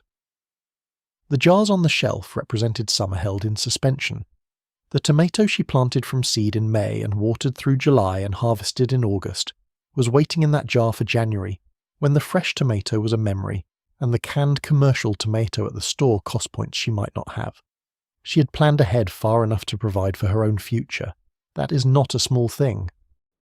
The Extension Service ran canning demonstrations in schools and church halls throughout the war years, and women came, not just to learn because many of them already knew, but for the company, for the shared purpose, for the particular satisfaction of sitting in a church hall with 12 other women who were all doing the same difficult work under the same difficult conditions, and who understood, without having to explain it, exactly what that work required.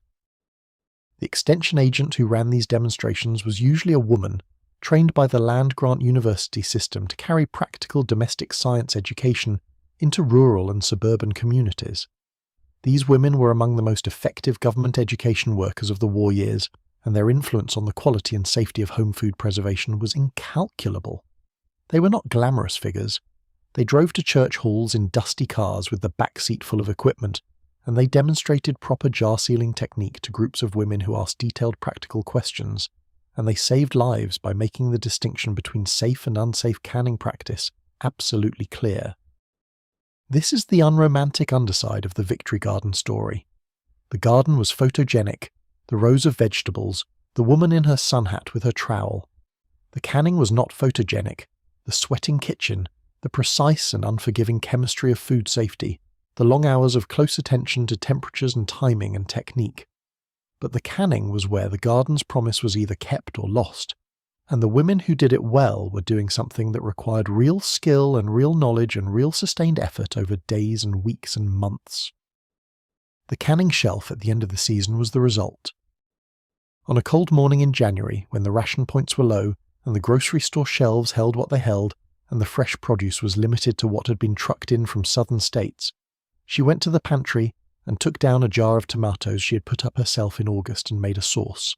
And the sauce had in it the particular depth of a real ripe garden tomato in a way that the commercial canned tomatoes, however good, could not quite replicate, because those tomatoes had been in the garden less than 48 hours before they went into the jar, and that freshness had been sealed in with the vacuum, and it was still there on the January morning when the jar was opened, and the smell of it, the specific warm smell of a ripe tomato that had been grown in real soil and real sun, filled the kitchen. Have you ever eaten food that someone grew and put up themselves and opened for you out of season? I want to ask you that as a real question, because there is something in that particular act, the act of someone having planned that far ahead, having done that much work, having carried the summer into winter for you. That is hard to name, but that you feel. So, the seed catalogue arrived in January.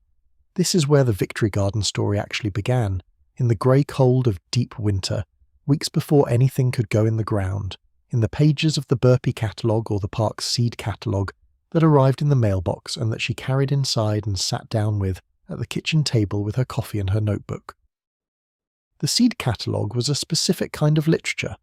Not fiction, not exactly, though it had a relationship with reality that was somewhat aspirational. The photographs of the tomatoes were larger and redder than any tomato that had ever grown in her backyard. The beans were straighter and fuller. The squash were the perfect summer squash of a world where everything grew exactly as intended, and the Japanese beetles had all gone somewhere else. She knew this. She ordered from it anyway, making her selections based on the varieties she had grown before and the ones she had heard about from her neighbour, and the ones the Extension Service pamphlet recommended for her region and climate. And she noted the quantities she needed in her notebook beside the square footage of her available beds, and she was planning. The planning was not casual. She knew the days to maturity for each vegetable she was considering. The 45 days for a radish, the 65 days for a bush bean, the 80 days for the paste tomato that she preferred for canning because it was meatier and had less water than the slicing tomato. She knew which beds got full sun and which got partial shade, and which crops preferred which light condition. She knew that the space where she planted beans this year should be planted with something in a different family next year, because rotating crops reduced disease pressure and improved soil nutrition, a fact she'd learned from the Extension Service pamphlet, and that she'd confirmed through her own experience of what happened when she planted the same thing in the same place year after year. The order was placed, usually in February. The seeds arrived, usually in March, in a small manila envelope inside a slightly larger envelope, the seeds in their paper packets, each labelled with the variety name and the planting instructions. She put them in a cardboard box in the cool of the back bedroom to wait, and she waited with them, watching the calendar, knowing that she could not plant until after the last frost date for her region, and that the last frost date was not a guarantee but a guideline, and that she would need to watch the weather and be ready to cover young plants with newspaper or burlap on the nights when the temperature threatened to dip again after an optimistic early spring. Some things could be started indoors, which is to say on the sunniest windowsill the house had, under the weak February light or the stronger March light. Tomatoes took the longest from seed to harvest, and benefited from being started indoors 6 to 8 weeks before the transplant date. She started them in small containers, in good soil she had purchased or mixed herself, from last year's compost and some purchased additions, and she watered them carefully and turned them to face the window regularly so they grew straight rather than reaching toward the light in one direction, and she watched them come up from the soil in that particular way that seedlings come up, folded and pale and then stretching and turning green, as if they were performing the entire history of plant life in miniature on her windowsill. The transplanting, when it came, was done on a cloudy day or in the evening, to reduce the transplant shock of moving a seedling that had lived its whole short life indoors into the full reality of a garden. She made the holes in the prepared soil with her trowel, one at the right depth for the tomato, which was planted deep enough that the first several inches of stem were below soil level and would send out additional roots, giving the plant a stronger foundation than it would have had if planted shallowly. She set each plant in its hole and firmed the soil around it and watered it in, each individual plant, with the attention of someone who has thought about this specific plant for 2 months and intends it to live and bear fruit. The Extension Service's county agent came to her neighbourhood in the spring of 1942 to demonstrate proper victory garden techniques to a group of about 20 women gathered in the Methodist Church's fellowship hall. He was a young man, the kind of young man who was probably going to be in uniform before the end of the year, who spoke with an enthusiasm about soil amendment that was genuine and that made him likeable in the way that genuine enthusiasm about something specific always is. He brought soil samples and charts. He talked about pH levels and nitrogen and the difference between clay soil and sandy soil and what amendments each required. He explained the basics of composting, which turned kitchen waste and garden material into a soil amendment that cost nothing and improved everything. She took notes. Most of the women in that church hall took notes, and some of them had questions, and the exchange that followed his presentation had the quality of a serious professional conversation between people who were thinking carefully about a craft they intended to practice well. These were not women who were doing this as a wartime gesture, as a performance of patriotism. They were doing it because it mattered, and because doing it well required knowledge, and they were there to get the knowledge. The composting, once she started it, was one of those things she wondered how she'd managed without. The compost pile in the corner of the yard, contained by a simple wood and wire enclosure, received the kitchen scraps that were not fat. The vegetable peelings, the eggshells, the coffee grounds, the leftover cooked vegetables that were past using. It received the spent plants from the garden at the end of the season, chopped up and layered. It received the autumn leaves raked from the yard. Over months, with occasional turning, the pile transformed itself into a dark, crumbly material that smelled of earth, and that, turned into the garden beds in spring, produced noticeably better vegetables than the beds that had not been amended. This was not magic, it was biology. She understood it as biology because the Extension Service agent had explained it as biology, and the understanding made it better, not worse. Knowing why something worked did not make the work less valuable. It made it more reliable. The other gardening technology worth spending time with is the row cover, the simple material used to protect plants from late frosts or early frosts or insects. A piece of lightweight cloth or plastic that could be laid over a row of plants in the evening when frost threatened and removed in the morning when the danger had passed. Row covers extended the season in both directions, allowing her to plant a week or two earlier in spring and keep her crops going a week or two later in fall, which translated in practical terms to more fresh vegetables and more material for canning. Every additional week of production mattered. Every additional pound of tomatoes that could be put up in August was a jar that would be on the pantry shelf in February, when the fresh tomatoes were still months away, and the rationed canned tomatoes at the store required blue points she might have committed elsewhere. The time invested in learning and applying these techniques was time that returned itself in food. The harvest days, when everything came at once in the late summer heat, required a different relationship to time than the rest of the domestic year. The garden's schedule was not her schedule. It was determined by the weather and the plant's development and the biological reality of a tomato that has reached its peak and will begin to deteriorate if not harvested today. This inflexibility required a kind of responsiveness that the rest of her carefully planned domestic routine did not always have room for. On the days when the garden demanded everything, she reorganized everything. The washing that was scheduled for Tuesday could wait until Wednesday if Wednesday was what the garden permitted. The Red Cross meeting could be attended by her neighbour this week if the canning had to happen on Thursday. The domestic schedule was maintained not as an end in itself, but as a means to the household's proper functioning, and when the garden's demands required flexibility, she was flexible, making the adjustments with the pragmatic efficiency of someone who understood why the schedule existed and was therefore not enslaved to it. The pickle making was different from the tomato canning in ways worth understanding. Tomatoes are high-acid food and can be safely processed in a water bath canner, which is the simpler, less pressurized equipment.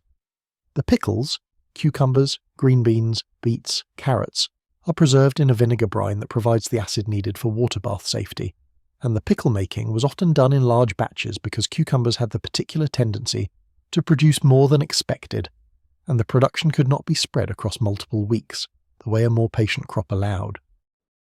She made dill pickles and sweet pickles and bread and butter pickles and the spiced pickled beets that her children would eat when they would not eat plain beets, because something about the vinegar and the sugar and the cloves transformed the beet into a different thing entirely. She made green tomato pickles in October from the tomatoes that had not fully ripened before the first frost, because leaving them on the vine was not an option, and throwing them away was not an option, and green tomato pickles were a real and useful product that stored well and tasted good alongside the winter's bean soups and stews. The jam making required the sugar management we have already discussed, and a specific patience for the long boil that transforms fruit and sugar and pectin into the glossy, set preserve that holds its shape on a spoon. The test for set, taking a small amount of the boiling jam and dropping it onto a cold plate and watching whether it gels and wrinkles when pushed with a finger, was one of those techniques that looks simple, and is simple once you have done it 100 times, and not simple at all the first time, when the question of whether it has gelled enough or needs more time is answered only by experience and the specific look of the drop on the cold plate. She had done it 100 times. She knew the look. The jam was ready when it was ready and not before, and she took it off the heat at exactly that moment and ladled it into the waiting jars and processed them immediately, each step in the right sequence, because jam making did not benefit from improvisation in the processing stage, even if it welcomed it in the flavour stage. The strawberry jam from June, the peach preserves from late July, the apple butter from September, which cooked down for hours on the back burner in a low, slow transformation of apple into something thick and dark and fragrant with cinnamon and cloves, which she stirred periodically and which filled the house with the particular smell of a house where good things are being made. The apple butter went into the smallest jars, the 4-ounce jelly jars that were for things used slowly, a little at a time, and it was opened in December and spread on the bread she had made and tasted like October, in the way that preserved things always carry the season they came from. This is what the canning shelf was, in the most fundamental sense. It was time, held in glass. It was the specific light and heat of last summer's garden, accessible on the coldest February morning, available to nourish the family through the months when the garden was buried under snow and the ration book's points were the only alternative. She had put summer in those jars and she would take it out when summer was needed, and the act of doing so, of opening a jar of last August's green beans in January and smelling the particular smell of them, preserved but still carrying the faint green scent of the summer garden, was a small daily encounter with the fact that she had planned ahead far enough, worked hard enough, that she could do this. That is not nothing. That is not a small thing. There is a particular thing that happens to a neighbourhood when all the men are gone. Not all of them, in 1943. The men who worked in essential industries stayed, and there were older men, and men with deferments for medical reasons or for family dependency. The neighbourhood was not entirely female, but it was more female than it had ever been, and the absence of a normal proportion of men had changed the texture of the place in ways that were quiet and significant, and that none of the women who lived through it would perhaps have articulated in these terms, but that historians looking back at the period can see quite clearly. The street was different. Women on the front steps in the evening after dinner talking across the fences, women who might previously have nodded to one another at the grocery store and maintained a pleasant but formal distance, finding themselves instead in a web of daily interdependence that the war had created almost as a byproduct. Your neighbour's husband was in the Pacific. Your other neighbour's husband was in England. Your own husband's letters came irregularly from a postmark you were not permitted to know the exact location of, somewhere North Africa, somewhere Europe, somewhere that was not here. You managed, and managing was easier with company. The block warden was a neighbourhood institution in 1942 and 1943 that has been almost entirely forgotten in the years since the war ended, but which was, in its moment, a significant part of the social and practical fabric of American urban life.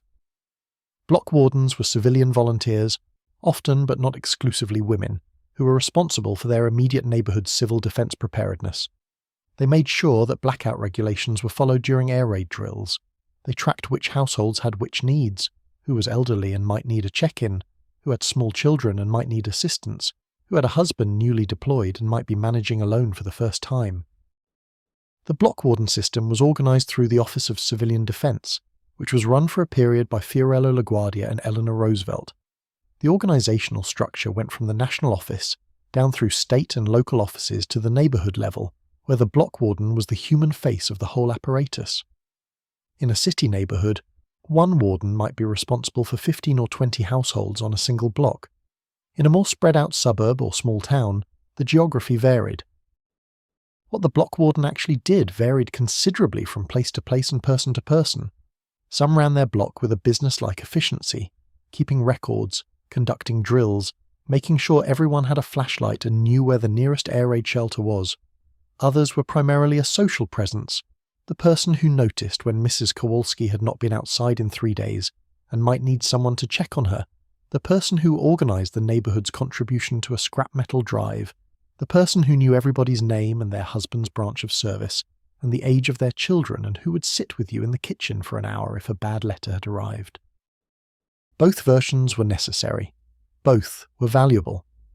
And the fact that the role was filled primarily by women during the war years was not an accident.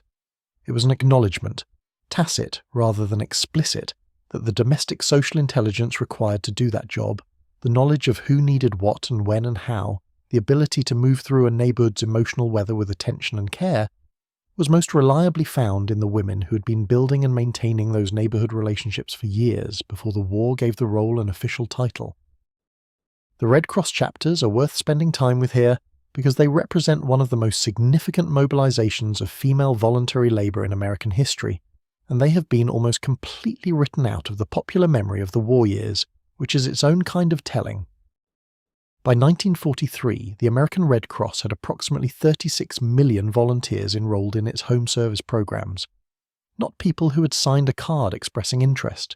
People who were actively contributing regular time to Red Cross activities, rolling bandages and knitting socks and packing surgical dressings and staffing canteens and writing letters for wounded soldiers who could not write themselves, and doing blood donor recruitment and operating first aid stations and teaching home nursing and nutrition and childcare courses to women whose husbands had just left, or whose neighbours might need help. 36 million people in a country of approximately 130 million. If you remove the children and elderly and institutionalised and otherwise unable to participate, you are looking at a volunteer mobilisation that encompassed something close to a majority of available adult women in the United States. Where did these women meet? In church basements, in school gymnasiums, in each other's living rooms, in the community room at the library. The Red Cross chapter met on a regular schedule, usually weekly, and the meetings had a structure that was both practical and social. You did the work, the rolling of bandages, the knitting, the packing, and while you did it, you talked. The talk was the community. I want to sit with that for a moment. The combination of physical work and conversation that characterized the Red Cross chapter meeting, or the canning bee, or the church sewing circle, or any of the other forms of collective female domestic labor that characterized neighborhood life in wartime America was not accidental. Work done with the hands does not require full conscious attention, which leaves the mind available for conversation, and conversation that happens alongside work has a quality that conversation as a standalone activity does not always achieve.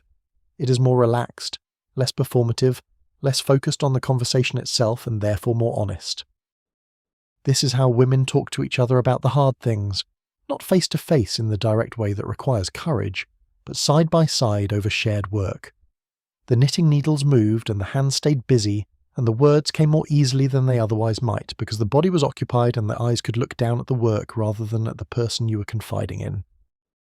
Mrs. Patterson down the block had a son in the Navy and had not received a letter in 3 weeks. Mrs. Kowalski's oldest was in the infantry in North Africa.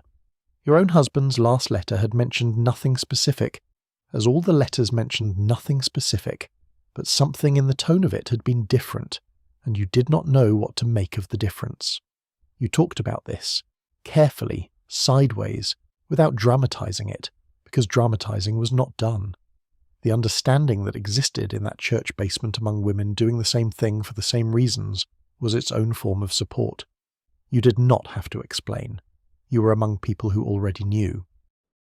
The woman next door was not just a neighbour in wartime, she was a resource, a backup system, an emergency plan. She watched your children when you had to go somewhere that children could not be taken. You watched hers. The exchange was never quite stated, never formally arranged, because it did not need to be. It was understood. This is what people do for each other. The exchange of small services that constitute the actual fabric of a functioning neighbourhood. The borrowed cup of flour, the returned with more flour than was borrowed. The child walked home from school on a day when you could not get away. The phone call on the morning when you were sick and needed someone to check. The covered dish left on the back stoop when there had been bad news. All of this happened in 1943 American neighbourhoods with a density and a reliability that modern life has largely dismantled. This is not sentimentality. This is history. The density of mutual support in wartime American neighbourhoods was a real phenomenon that sociologists noted at the time and that historians have documented since, and it happened primarily through the daily labour of women who had the time, the knowledge, and the social investment to make it work. There is a scrap drive story that I keep coming back to because it captures something true about the way that the public and private, the national and the neighbourhood, were woven together in 1943 in a way we have difficulty imagining now. The government asked Americans to contribute scrap metal to the war effort. Old pots and pans, garden tools, broken appliances, iron fencing, car bumpers, any metal that was not in current use. The aluminum specifically was valuable for aircraft production. The rubber was valuable for vehicles and equipment.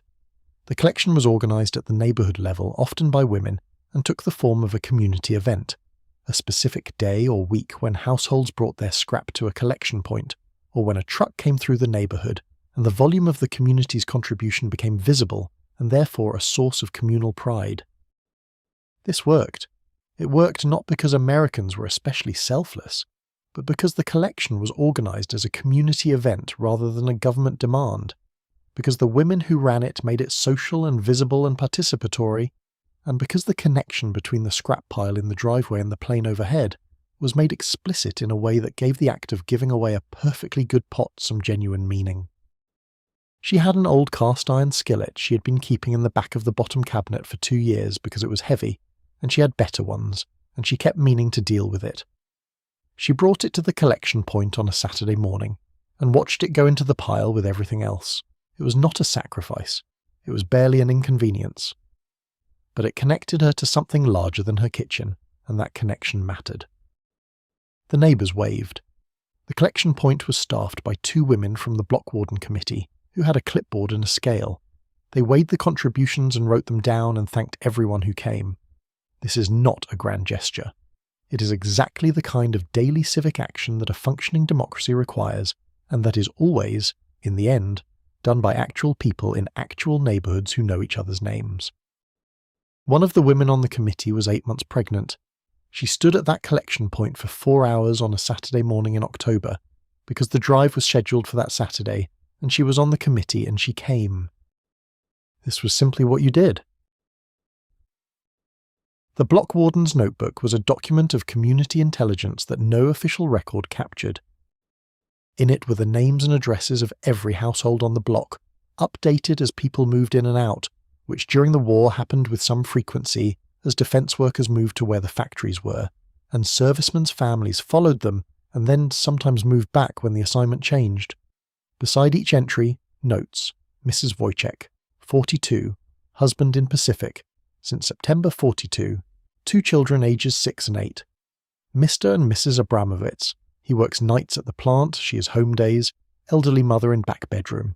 The Kellerman house, recently vacant, new family moving in mid-month. This knowledge was not gossip. It was the information required to do the job properly. The job was to know who was there and what they needed, and to respond before the need became a crisis, which meant noticing the things that were slightly off. The milk bottles that had not been brought in by 9 in the morning, when Mrs. Wojciech always brought them in by 8, which might mean she was sick, which meant someone should knock. The mail piling up, which could mean illness or travel or something worse. The block warden was the human early warning system for a neighbourhood that was operating under conditions of stress, and that needed someone paying attention. And the someone paying attention was usually a woman who had been paying attention to her neighbourhood for years before the war made it an official role, because the capacity for exactly this kind of sustained, attentive, relational knowledge is one of the things that years of domestic community life develops. Let me tell you about the women's church circles, because they are one of the underappreciated nodes of wartime community organisation. Every church of any size had them. The Catholic sodalities, the Protestant missionary societies, the Jewish sisterhood organisations. They had existed before the war as social and charitable institutions, and during the war they transformed, rapidly and without formal instruction, into the most efficient civilian mutual aid networks in the country. They had the organisational structure already, the regular meeting schedule, the established communication tree, the leadership hierarchy, the practical knowledge of what the community's needs were and who had what resources to offer. What the war added to these existing structures was urgency and purpose, and the particular focus that a defined crisis provides. The sewing circles that had previously made quilts for the church bazaar began making surgical dressings. The women who had organised the church's annual food drive applied the same organisational skills to collecting for the USO and the Red Cross. The telephone trees that had previously circulated information about the Christmas pageant became the communication infrastructure for news about deployment and casualties, and who needed help and when.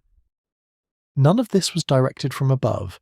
It was the organic response of existing community structures to new demands, and the women who ran those structures were equal to the demand because they had been developing the relevant skills for years in the service of needs that had seemed smaller but were not essentially different. The USO deserves mention here because it is often remembered primarily as the entertainment organisation that brought Bob Hope to the troops, which it was, but which was also on the home front a significant network of volunteer women who staffed canteens and clubs for servicemen passing through their communities. The The women who worked the USO canteens were doing something that combined hospitality and community service and emotional labour in proportions that were demanding, and that the women who did it took seriously. A soldier far from home passing through a train station at 2 a.m. on his way to somewhere could stop at the USO canteen and find coffee and something to eat, and a woman who would talk to him for 20 minutes and not ask where he was going and not try to make the moment into something it wasn't. Just presence. Just the ordinary human transaction of coffee and a friendly face, which when you are 20 years old and far from home and uncertain of what is waiting for you at the other end of the train journey, is not a small thing. The women who did this work understood what they were providing and took it seriously enough to be there at 2 a.m. when that was when the trains ran. They organised their households to permit it. They arranged coverage for the children with the neighbour or the relative who understood. They went. The scrap drive deserves more than the passing mention it received earlier, because the drives were community events in the full sense of that word. Occasions when the neighbourhood came together around a shared purpose, and the shared purpose generated a social energy that was its own form of wartime resource. The aluminum drive in 1941 produced something that seems almost comical from the outside. American housewives were asked to donate their aluminum pots and pans to the war effort, and they did. They donated pots and pans that they needed. They gave away the tools of their domestic labour because the aluminum was needed and the request was made, and they said yes. The aluminum went to aircraft production. Later studies of the aluminum program would note that the actual metallurgical value of the collected aluminum was less than originally claimed. The aluminum from pots and pans was not the exact grade needed for aircraft, and much of it ended up being processed back to ingots and used for other purposes. But the drives continued because the government had correctly understood something that the aluminum chemistry missed: the act of contributing, the physical giving of something real and useful from your own household, connected the civilian to the war effort in a way that was psychologically important. She gave the dented roasting pan that had been taking up space in the back of the cabinet since her mother-in-law gave her a better one. She gave it without drama, carried it to the collection point on a Saturday morning, handed it over, and felt that she had done something. Not a large thing, a small real thing, a specific object from her specific household, now going toward the production of something that was needed. The arithmetic was muddier than the poster made it seem, but the feeling was not. The tin can drives were more efficient than the aluminum drives, metallurgically speaking, and they also more naturally integrated into the household's existing rhythms. The housewife was already dealing with large numbers of tin cans as a consequence of canned goods being a central part of the wartime diet. The instruction to remove both ends of each can and flatten it before placing it in the collection bin required a small addition to the kitchen routine, not a large sacrifice.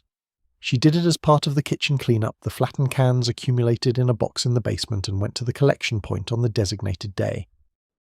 The fat collection was the most intimate of the drives, because it reached into the most specific domestic practice, the management of cooking fats that was itself already a form of careful domestic economy. She had been keeping the bacon grease before the war because it was useful.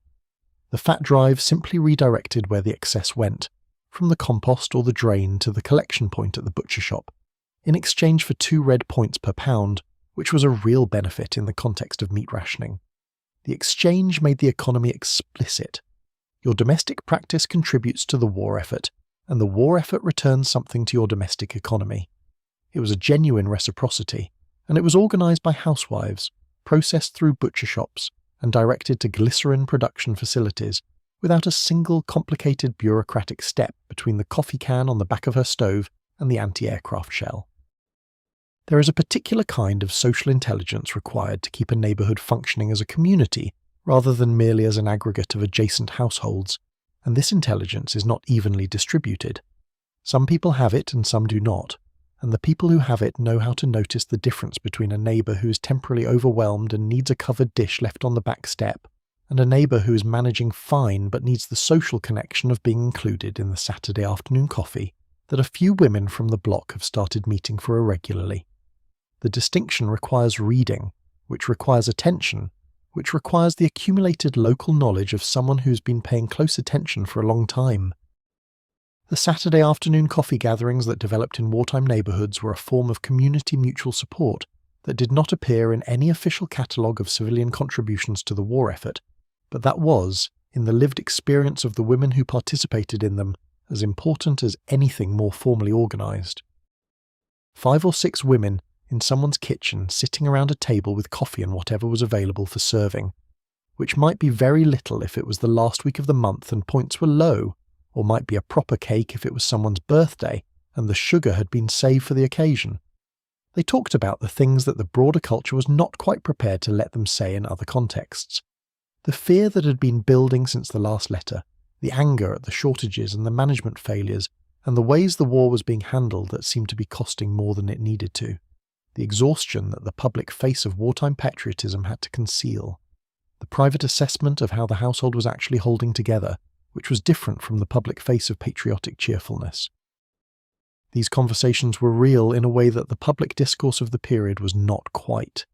They were held among people who trusted each other with the private face of wartime life, and the trust was built through exactly this practice, the repeated sharing of the things that were true but that public patriotism required to be left unsaid. The letter arrived on a Tuesday.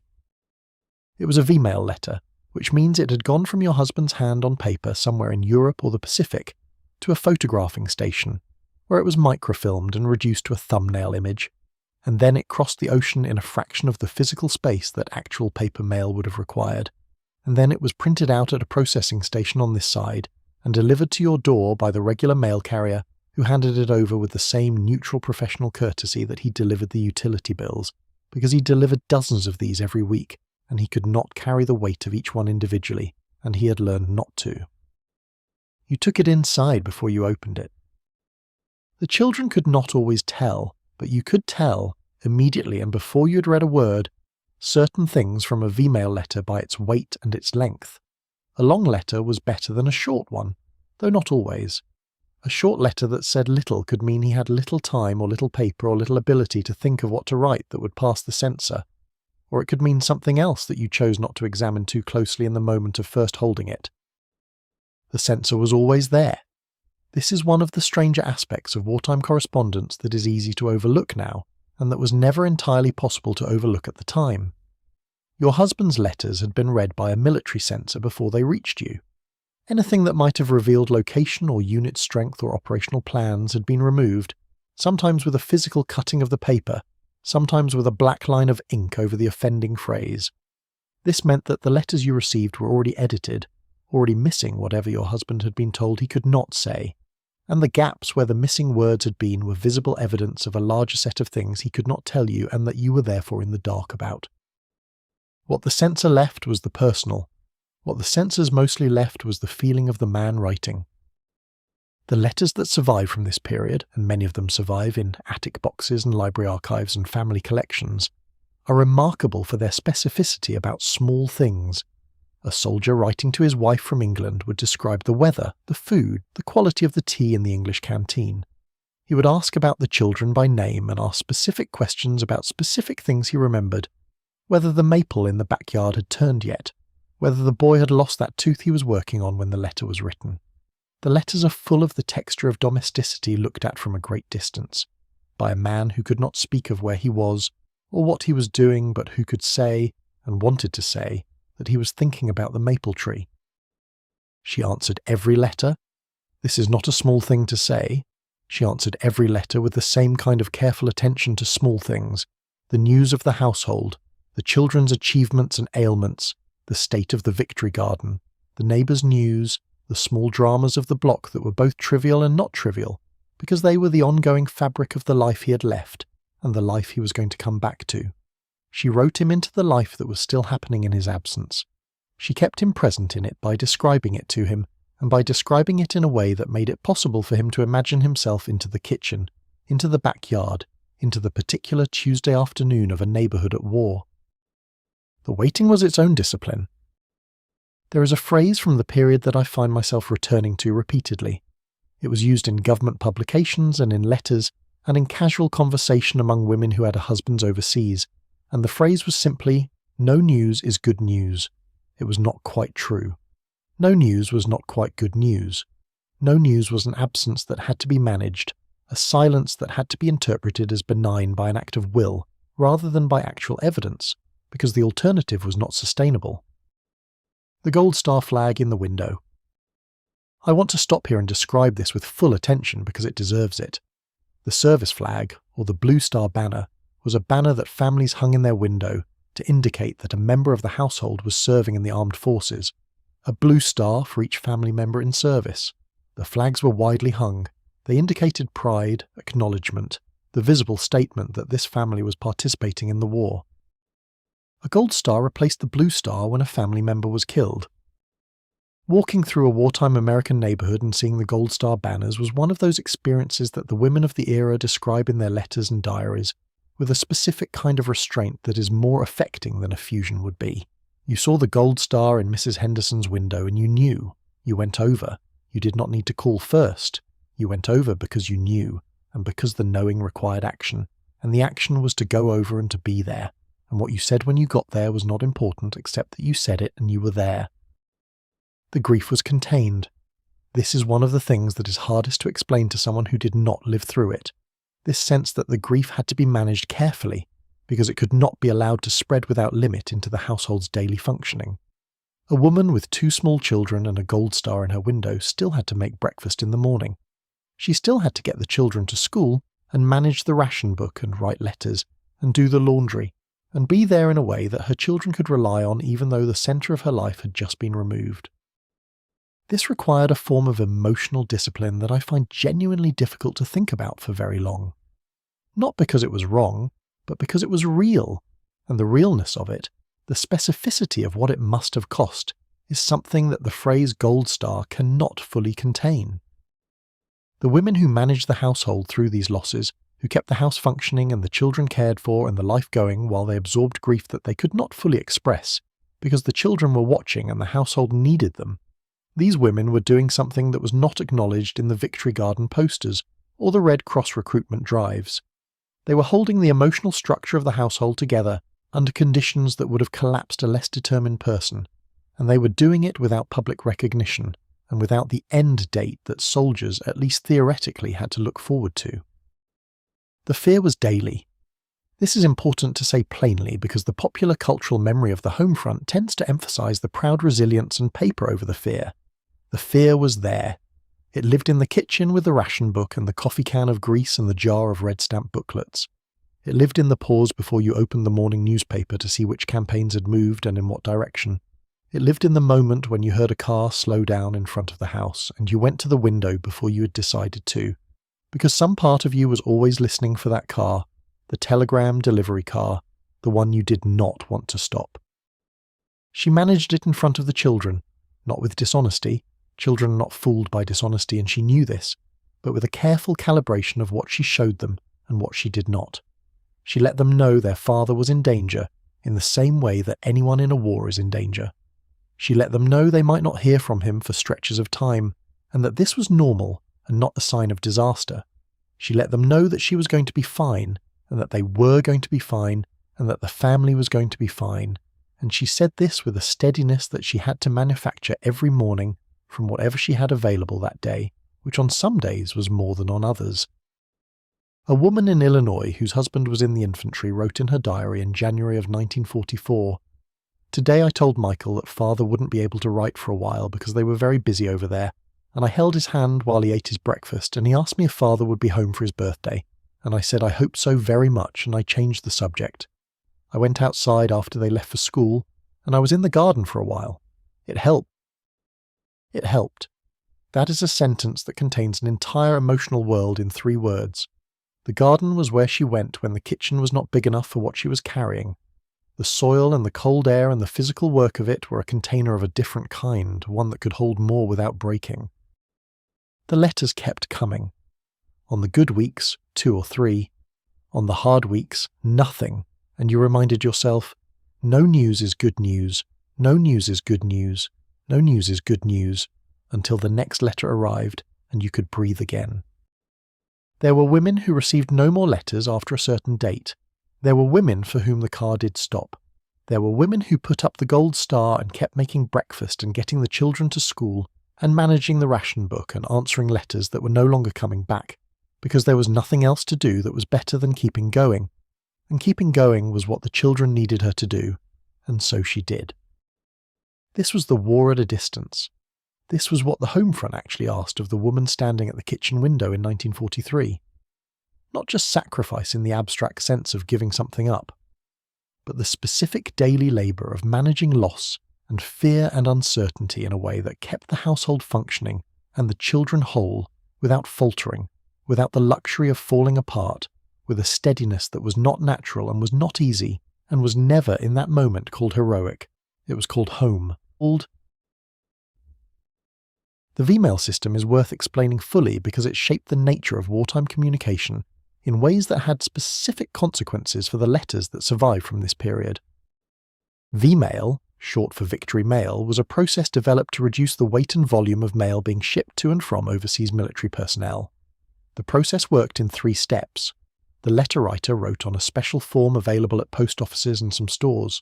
The completed letter was microfilmed at a processing station, reducing the original paper to a tiny image on a microfilm reel. And at the receiving end, the images were printed out at reduced size, typically about 4 by 5 inches, and delivered in envelopes. This meant that a letter that had been written on a full-size form with normal-size handwriting arrived as a miniaturized print in which the handwriting was noticeably smaller than the original. For an older recipient, reading V-mail sometimes required a magnifying glass. For any recipient, the quality of the reproduction varied. Some letters came through crisp and clear, others were blurry or partially obscured by problems in the filming or printing process. The content was also constrained by the form. A V-mail letter had a specific amount of space, which was smaller than a full-size piece of stationery and which encouraged brevity. The letters that survive from this period have a particular compression to them, the important things stated simply because there was not room for elaboration, and the simplicity of expression sometimes produces a directness that longer, more discursive letters might have buried. He wrote, "I think about the kitchen table. I think about it more than I think about anything that is also here." She read that line in the miniaturized print of the V-mail letter, and she was there in the kitchen when she read it, and the kitchen table was there, and she thought about what it meant to be the table, the specific thing he was thinking about, not just the house or the family or the kitchen in general, but the table, that specific object. And she understood what he meant, and she wrote back about the table, the scratch on the edge that they had never gotten around to refinishing, the particular angle the morning light hit it, what the boy had done at the table that week that she knew would make him laugh. Correspondence as connective tissue. This is what the letter writing actually was in its deepest function, the maintenance of a shared reality between 2 people who could not be in the same room, the ongoing construction of a relationship across a distance that had no precedent in either of their lives. They had never done this before. Neither of them had practiced maintaining a marriage through letters. They were doing it in real time, figuring out what to say, and how to say it, and what the other person needed from the letter and how to give it, and they got better at it over time, the way people get better at the things they practice regularly. Some couples discovered through the letter writing a form of intimacy that face-to-face life had not offered them. The letter required more explicit expression of things that face-to-face communication could leave in the subtext, in the glance, or the touch, or the simple shared presence that made words unnecessary. The letter had to use words, only words, and finding the words for things that had been left wordless in the ordinary currency of the marriage was sometimes a revelation. He wrote things in letters that he might not have said at the dinner table, not because the dinner table discouraged honesty, but because the dinner table had so many other things happening simultaneously that a quiet, careful expression of feeling could not always find the right moment. The letter had all the time he could give it, and he sometimes gave it considerable time, sitting on whatever surface was available, in whatever conditions obtained where he was, and thinking carefully about what he wanted to say. She wrote back with the same care, and what they built through 3 years of careful letters was a record of a marriage in progress, of 2 people trying to stay present to each other across everything that was working to make that difficult. The letters from the Pacific had a different quality from the letters from Europe, for reasons she could partly identify and partly only feel. The Pacific theatre's distances were immense in a way the European theatre's distances were not, and the islands fighting, the island-hopping campaign moving across the Central Pacific, was reported in the newspapers in terms that were at once clinical and surreal. This was not a front she could trace on a European map.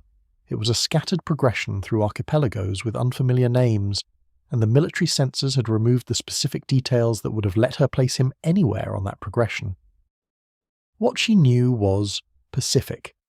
That was often all she knew for weeks at a time, except that the letters kept coming and therefore he was still writing them. The telegram delivery protocol of the war years is one of those aspects of wartime life that has passed so completely out of living memory that it is difficult to convey how it actually functioned as a daily presence in the lives of people who were waiting for news. The War Department sent death and injury notifications by telegram, which were delivered by the local Western Union office, usually through a delivery boy on a bicycle. The sight of a Western Union delivery boy turning down your street was, for the duration of the war, one of the most freighted experiences in civilian American life. She learned not to watch the street. Or rather, she learned to watch it with part of her attention held back, to see without quite seeing, to be present to the window without being fully at it. The watching had to be managed because full watching was exhausting and unmanageable over the course of weeks and months and years. But the watching could not be stopped entirely because the watching was also a form of vigil, a form of caring that consisted in being ready to know if the news came. The Gold Star Mother organization, whose members were women who had lost sons in the war, was founded before the First World War and had continued in the interval between the wars as a veterans' bereaved family organization.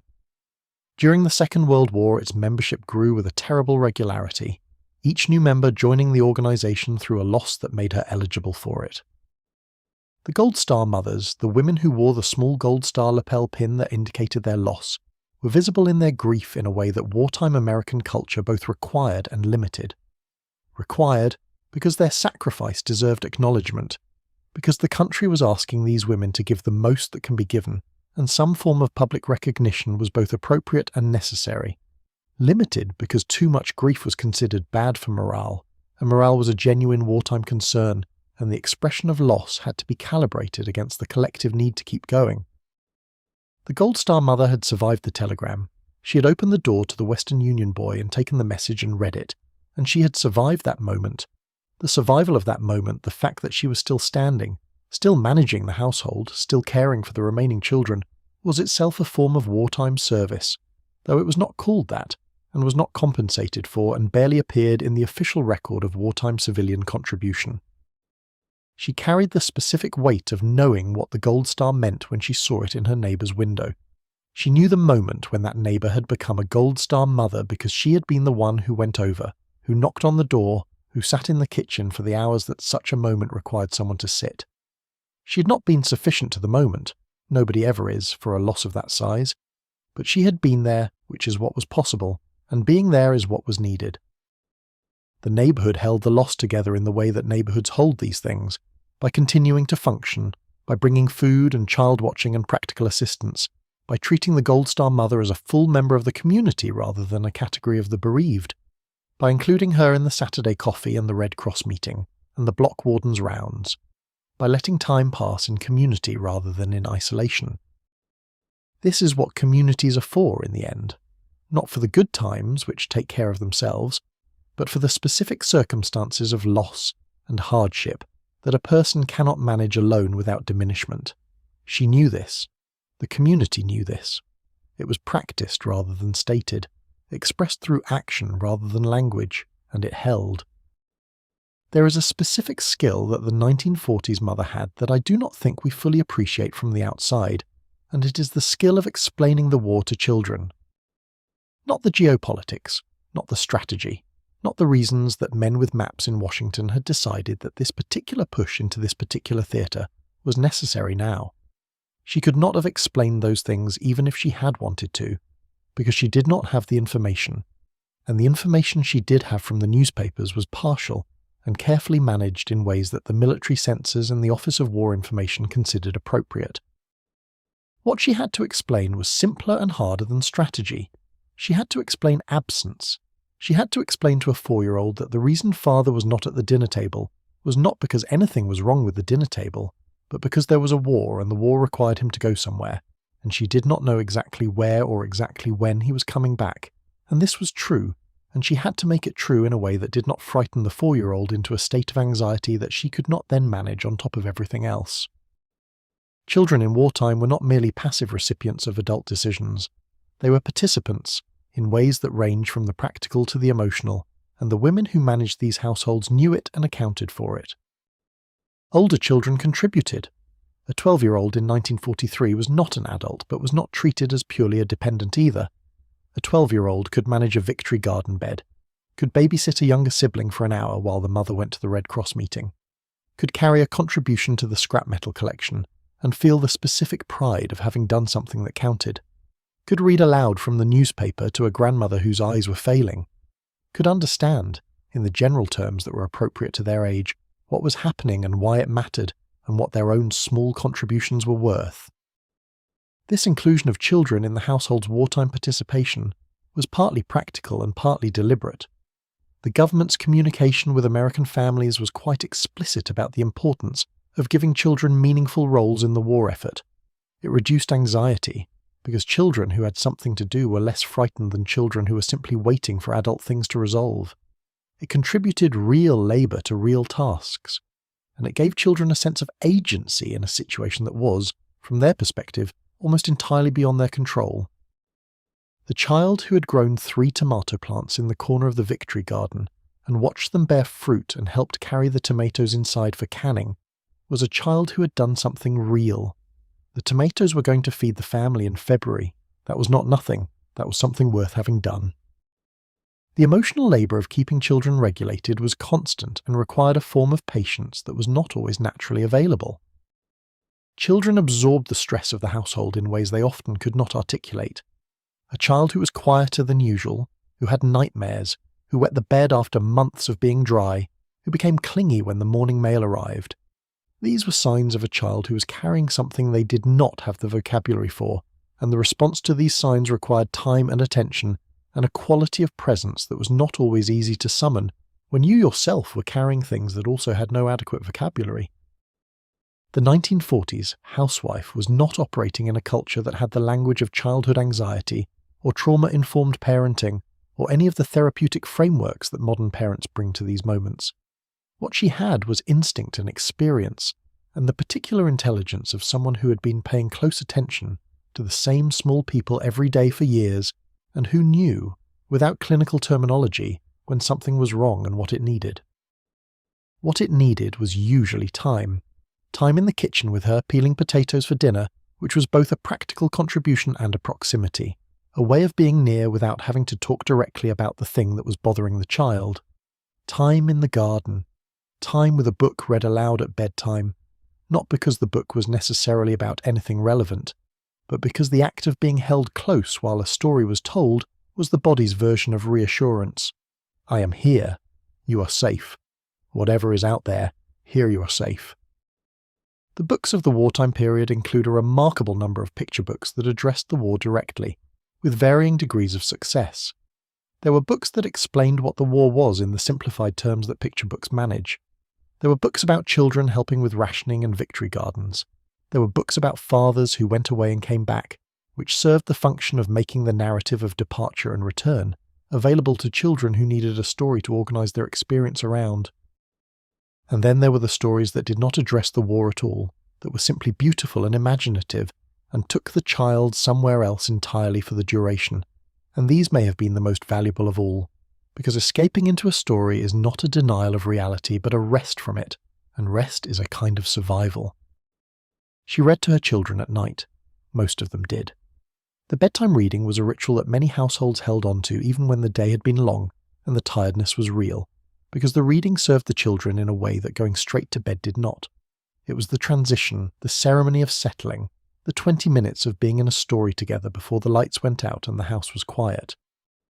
She was good at the voices, not the theatrical performance of a professional reader, but the natural variability of a woman who had been reading aloud for years and who had noticed what made the children laugh and what held their attention and what made the youngest one's eyes go heavy and flutter and finally close. She knew her audience. She had been performing for her audience every evening for years. After the children were in bed, she had perhaps an hour before her own exhaustion required her to sleep. In the next act, we will follow her through that last hour. But first, let me say something about what the daily caregiving of wartime required that I think gets lost in the story when we tell it too efficiently. It required the constant translation between the emotional world of adults, in which the stakes were real and large and sometimes unbearable, and the emotional world of children, in which the stakes were different but equally real. The fear of the unknown, the longing for the absent parent, the need for reassurance that the person who was supposed to be in charge was actually in charge and actually okay. She performed that translation every day, moving between the adult world, the letter she had not been able to bring herself to open until the children were at school, the conversation with the neighbour about whose brother had been wounded in Italy, the particular private arithmetic of managing the household's finances with one income instead of two, and the children's world, where she was simply mother, and mother was steady, and whatever mother said was reliable, and the dinner was on the table, and the bedtime story was the same one they had asked for again, and the night was safe. This performance was not dishonesty, it was care. It was the specific kind of care that requires you to set down what you're carrying and to be present to someone else's need, and to do this repeatedly, every day, for the duration. I want to ask you something here. Have you ever been the person that everyone else needed to be okay? Have you ever been the stable point in a household or a family or a group of people, the one who kept the structure in place so that others could experience their feelings safely? Have you ever done that for a sustained period, weeks or months, while also having your own feelings about the same situation that were very large and very unresolved? Then you know something about what the 1940s mother was doing on those Tuesday mornings after the children went to school, and she went to the garden for a while because the garden helped. Yes. The school, like the church, was a node of community intelligence that the wartime neighbourhood used more intensively than peacetime had required.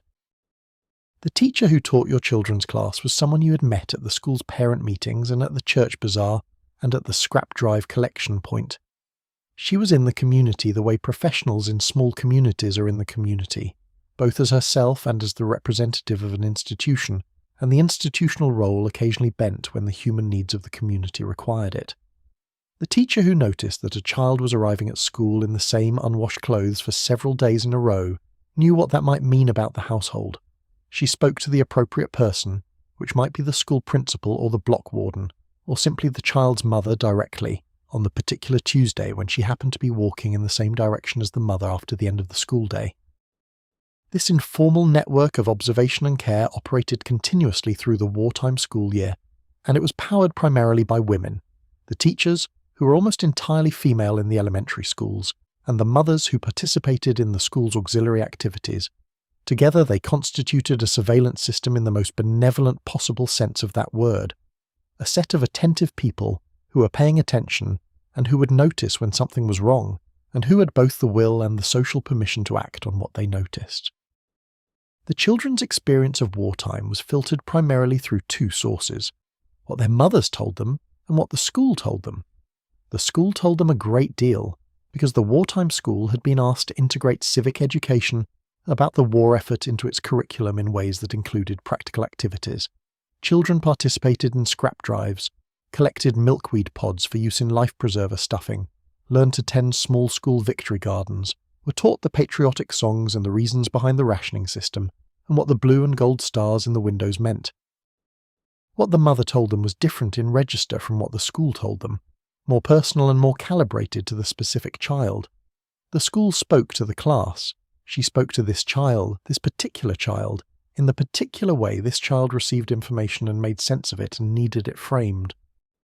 A child who had nightmares about the war needed different information than a child who was eager to participate in the scrap drive.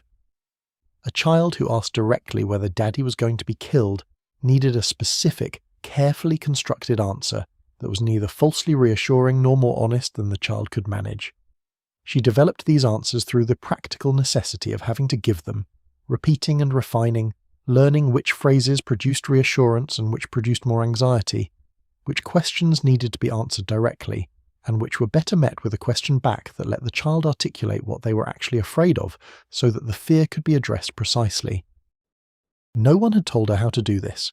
She was inventing the practice as she went, drawing on her knowledge of her specific child and her own intuition, and the occasional conversation with another mother who was navigating the same thing. She was doing it well enough that the child slept and went to school and grew through the war years with a resilience that she was partly responsible for building through the daily attentive work of being his mother in a time when being his mother required more than it usually did. The creative enterprise of keeping children occupied was a significant domestic project that received less attention in the wartime cultural record than it perhaps deserved, because the focus was naturally on the larger dramas of production and sacrifice and the war's progress. But from the inside of a household with 3 children aged 4, 8 and 11, the question of what those children were going to do with the hours between 3 o'clock and dinner was a daily practical problem that required a daily practical solution. The outdoors was the primary answer, and the wartime outdoor life of American children was both more unsupervised and more purposeful than either the previous generation's or the following generation's version. They played outside with a freedom that would now seem astonishing, ranging through the neighborhood in groups, managing their own time and their own conflicts with minimal adult intervention, because there was no adult available to intervene, because she was in the kitchen or the garden or at the Red Cross meeting, and the children were expected to manage themselves within the understood boundaries. Be home before the streetlights come on, know which neighbours could be relied upon if something went wrong, do not go past the certain street. This independence was not parenting philosophy, it was logistics. But its effect on the children who grew up in it was real, and the research on children who had high degrees of unsupervised outdoor play in their childhoods consistently shows positive effects on initiative, problem-solving, and the ability to manage conflict without adult mediation. The 1940s were not deliberately providing children with resilience training. They were simply not having enough adults to provide continuous supervision. The resilience was a byproduct. The household chores that children did were not optional. An 8-year-old in a 1940s household had specific responsibilities. The setting of the table before dinner, perhaps, and the clearing of it after, or the feeding of the chickens if the family kept chickens, or the sweeping of the back steps, or the younger child's bath-giving on the nights when the mother was delayed. These were real contributions to the household's functioning, genuinely needed, genuinely expected, genuinely performed. The child who swept the back steps was not doing it because her mother wanted to teach her responsibility as a developmental principle. She was doing it because the back steps needed sweeping, and she was the one whose job it was. The distinction is significant because the first framing makes the chore instrumental to a pedagogical goal, which can always be questioned and negotiated, while the second framing makes the chore part of the household's actual necessity, which is harder to negotiate with. She grew up knowing that her work in the household mattered in an actual way, that the steps were cleaner because she swept them, and not because someone had swept them to teach her something.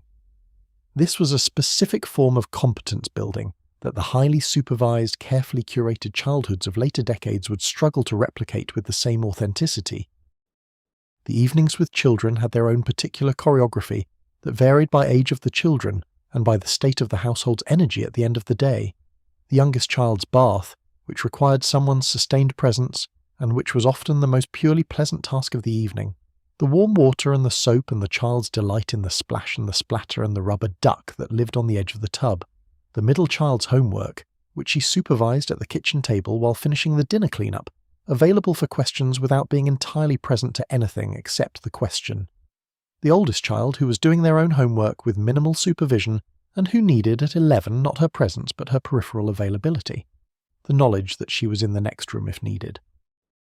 Then the bedtime reading. She could do the voices for Charlotte's Web and the Little House books and the Hardy Boys and the fairy tales and the Bible stories that she read through the year's liturgical cycle, regardless of her children's varying degrees of enthusiasm for the liturgical portions. She could do the voice for Charlotte the Spider in a way that made the oldest child, who was theoretically too old for this, stop pretending to be too old and simply listen. She had been doing these voices for years and they were good, and the children knew they were good, and on the evenings when she was tired and tried to shorten the reading, the children were not shy about saying so. "You skipped a part." "I didn't skip anything."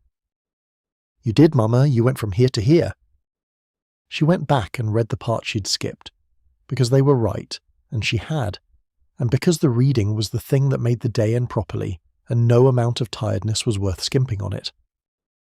The evening began, in the wartime household, not when dinner was finished but when the dishes were done. Dinner itself was a sustained effort of maybe an hour between the final preparations and the serving and the managing of the table, and the children's needs during the meal. The youngest who could not cut her own meat, the older one who would not eat the beans again if you did not reason with him, the husband's return from work if he was still there, if the household was one of the fortunate ones with a husband still at home, and the conversation that marriage requires, the summary of the day on both sides, done efficiently because the day was long, and neither of you had excess energy for extended discourse, but both of you needed the connection of having said something real to each other. Then the table cleared, the dishes washed, which took longer than anyone now remembers because there was no machine to take them, and the washing was done by hand with the ivory soap, and the hot water from the tap, and the dish towel that hung over the oven handle. The children bathed or at minimum washed and readied for bed. The kitchen wiped down, the grease can checked, the percolator rinsed and set up for morning so that the only thing she would need to do tomorrow at 5:30 was fill the water and turn on the burner. The leftover food stored in the icebox or the refrigerator with the care that limited perishables required. All of this took the better part of an hour after dinner, on a good day. And then, somewhere around 8 o'clock on a winter evening, or later in the summer when the long light conspired to make bedtime earlier than anyone wanted it to be, the kitchen was clean, and the children were in bed, and the house held the particular quality of quiet that a house holds after the people who fill it have gone still. This was her hour. Not for nothing. She was rarely without work in the evenings. The mending basket sat by the chair in the living room, and it was always full because clothing in the 1940s was mended rather than discarded, because fabric was expensive, and because the culture's relationship to material objects was fundamentally different from ours, in that it assumed things would be repaired rather than replaced. Socks were darned. The heel wore through, and she pulled the sock over a wooden darning mushroom and wove the missing material back in with needle and wool, doing it while the radio played and the house was quiet. A frayed collar was turned. A button that had gone missing from a shirt was replaced from the button jar, which contained every button that had been removed from garments too worn to continue in their original form, saved against future need. The mending was not unpleasant work.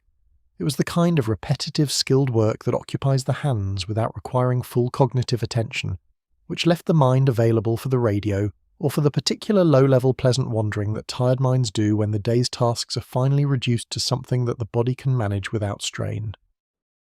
The console radio in the living room was the companion of the evening. Its programs had a schedule that was as reliable as the school bus, and the reliability was part of the comfort. Jack Benny on Sunday evenings, which was a family event. Fibber McGee and Molly on Tuesday nights, the evening news at 6, which she did not always listen to with full attention, because the news was often the one part of the day that made the anxiety rise, and the evening was supposed to be the time when the anxiety was allowed to diminish. Glenn Miller's orchestra came through the radio on Saturday evening sometimes, and the Andrews Sisters, and Tommy Dorsey, and the swing that everybody danced to at the USO dances, and that the radio brought into the living room on the evenings when the dance hall was not available. This music, the specific sound of the big bands, the brass and the rhythm and the particular brightness of it, was the sound of the 1940s in a way that nothing else quite captures, and it arrived through the amber glow of the radio dial in the evenings when she was mending or sitting with her cup of coffee or writing a letter, and it was, for those minutes, simply beautiful. I want to tell you about the letter writing because it was evening work and it was important work and it was more than correspondence. She wrote to her husband almost every week. The discipline of this, the maintenance of regular communication across the distance the war had created, was both a practical act and an emotional one. The letter was the marriage's ongoing presence. It was the way two people who could not be in the same room continued to know each other, continued to be real to each other, during a separation that might last months or years, and that had no guaranteed end date. She wrote about the children because he needed to know his children. She wrote about the neighbourhood because the neighbourhood was his too. She wrote about the small events of the week because the small events were what life was made of, and he needed to be in contact with his life even from where he was. She wrote carefully, knowing the censor would read it before he did, and what the censor would and would not permit, and what she could say in the spaces that the censor was less interested in. She wrote about the maple tree in October. She wrote about the boy's tooth. She wrote, "I miss you in the evenings most of all. The evening belongs to us and it doesn't feel quite like ours without you." Some of these letters were saved. They are in archives and attic boxes and family collections across the country. They are remarkable documents of a particular kind of intimacy, The intimacy of the letter writer who is addressing someone specific and beloved and absent, who writes without the self-consciousness that publication requires, who puts down the actual truth of how things are because the person who will read it deserves the actual truth. They are also remarkable for what they do not say. They do not say, "I am frightened," not in those words, not usually. The fear was real and was managed rather than expressed, was contained rather than named, because naming it in a letter to a man who was in actual danger would have added to his burden rather than lightening her own. What the letters say instead is, "I am managing. The children are well. I am well. The maple is very fine this year." The managing was her nightly achievement. The evenings in which the day's accumulated difficulty was set down, gradually, in the quiet house with the radio playing, and the mending going on under the lamp, and the coffee warm and the children asleep upstairs, were the evenings that made the mornings possible. They were not rest exactly, not in the modern sense of restoration that we pursue with some intensity. They were a different kind of rest. The rest of hands occupied with familiar work, the rest of a mind no longer required to manage the urgent and the critical, the rest of a person alone in their own house, on their own terms for an hour before tomorrow begins. The blackout curtains were drawn. This was a requirement in coastal cities and a standard precaution in many others. Heavy dark curtains or blinds that prevented interior light from being visible from outside during the air raid drills that were held with some regularity through the early war years, before the direct threat to the continental United States receded and the drills became less frequent. The blackout curtains gave the house a particular enclosed quality in the evenings, the sense of a lighted interior held carefully inside an outer darkness, and the lamp by the mending basket threw a specific circle of warm light that did not reach the corners of the room. This light, the particular cone of yellow lamplight on the work in her hands, with the radio giving the room its soft ambient sound and the house quiet around her. This is one of those images that I find genuinely beautiful in a way that has nothing to do with aesthetics and everything to do with the specific texture of a life being lived, with full attention to its own small details. She is not waiting for her life to become something else. She is in it.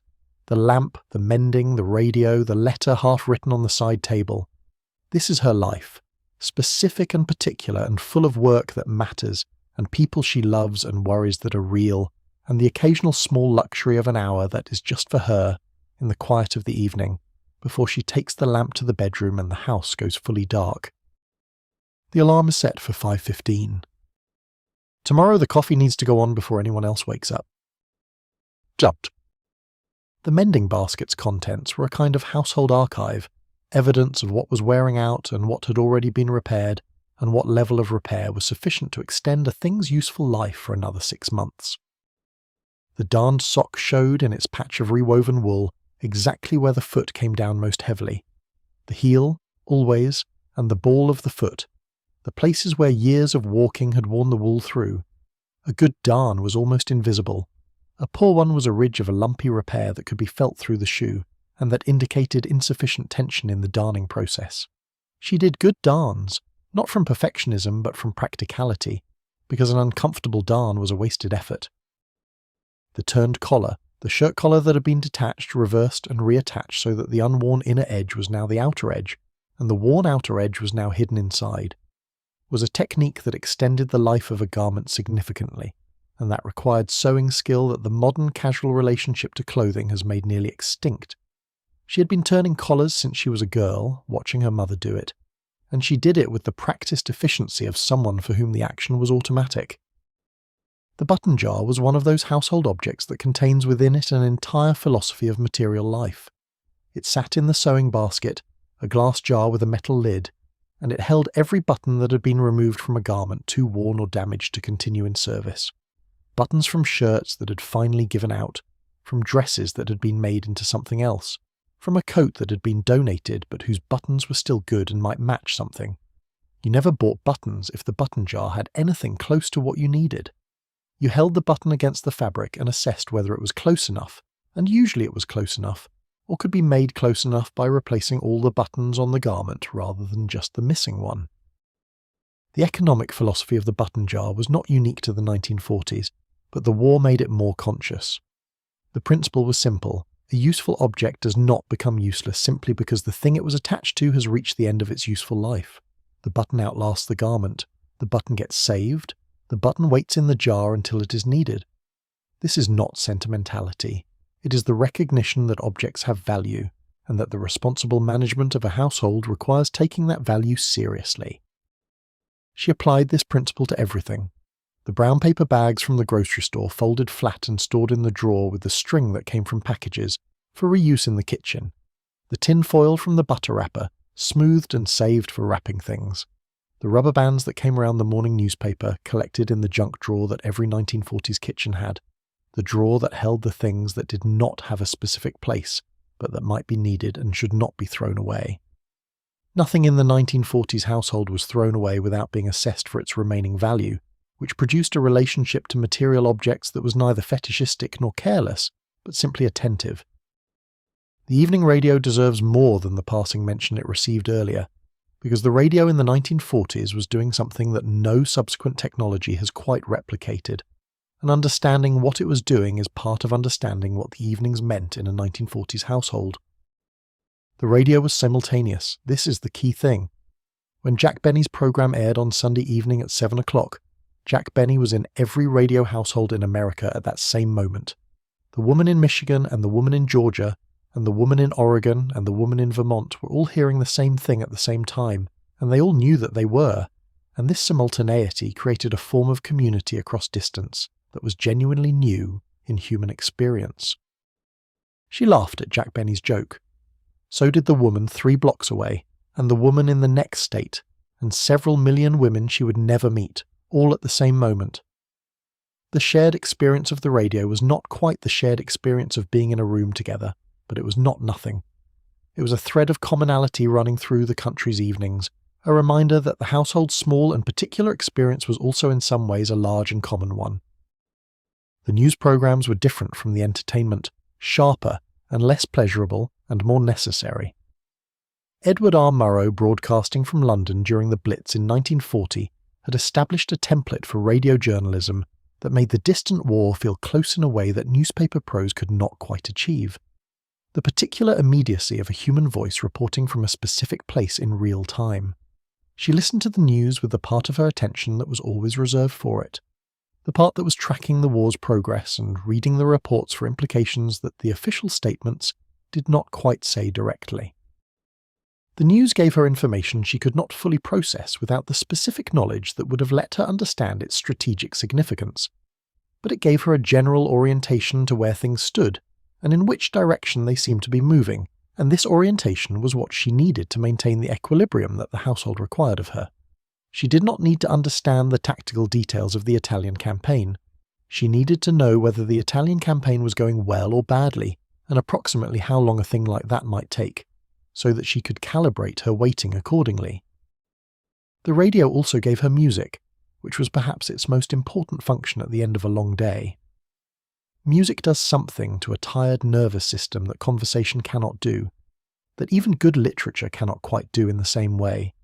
It occupies the ear, and through the ear reaches something underneath thought, something that can be moved and soothed without needing to understand what is happening. Glenn Miller's In the Mood, the Andrews Sisters' Boogie Woogie Bugle Boy, Artie Shaw's Begin the Beguine. These were not background music. They were the sound of an era that knew it was in the middle of something enormous, and that found in the particular bright energy of swing music something that could hold the enormity without being overwhelmed by it. The music acknowledged what was happening. The war was everywhere in the music, in the lyrics and the dedication broadcasts and the appearances at the army bases, and it kept going, kept swinging, kept the rhythm that said life was still happening and could still be danced to. She could not dance in the living room in the evenings usually. She might have on the good evenings alone with the radio on and the children asleep just for a moment, just for the feeling of moving to the music in the warm lamplight. Or she might simply have sat with her mending and let the music do what music does, which is to make the hour feel different from how it would have felt in silence. The letter she was writing went into the envelope with care. She addressed it in her best hand, not the quick grocery list handwriting, but the deliberate, formed handwriting of someone who knew the letter was going somewhere that mattered, and who treated it accordingly. She sealed it and put it in the stack of things to take care of tomorrow, which included the letter to her husband and the form for the Red Cross, and the prescription renewal for the youngest allergy medication, and the note to the teacher about the Thursday assembly. These were the paper administrative tasks of a household, and they accumulated in a specific way, not crisis-driven, not urgent individually, but requiring steady attention to prevent the stack from becoming overwhelming. She managed the stack the way she managed everything, by dealing with what needed to be dealt with when it needed to be dealt with, without drama, without procrastination, with the straightforward competence of someone who understood that the paper tasks did not manage themselves. She turned off the radio at 9:30. The house went quiet. She did a brief circuit of the downstairs, the back door locked, the front door locked, the gas range off, the percolator set up for morning, the kitchen light off, the nightly closing of the house that was both a security measure and a form of taking inventory, a last check that everything was in order before she took herself upstairs. The stairs in the dark. She knew them, could navigate them without turning on the light, had navigated them thousands of times, knew the particular creak of the fourth step, and stepped around it rather than on it to avoid waking the children. At the top, the brief check of the children's rooms, each door open a crack in the way the children preferred, the small sounds of sleeping children in small rooms, the particular smell of children asleep which is warm and slightly sweet and universally recognized by parents and otherwise impossible to describe. Her own bedroom. The window she had left open a crack even in cold weather because she slept better with air moving.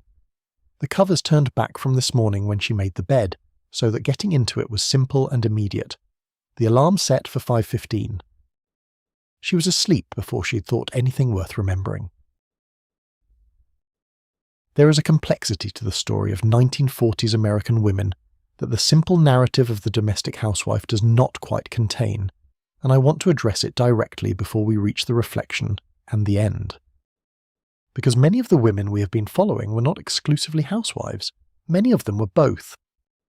The war had opened factory gates to women in a way that no peacetime economy had, because the military's demand for labour was so enormous and so specific.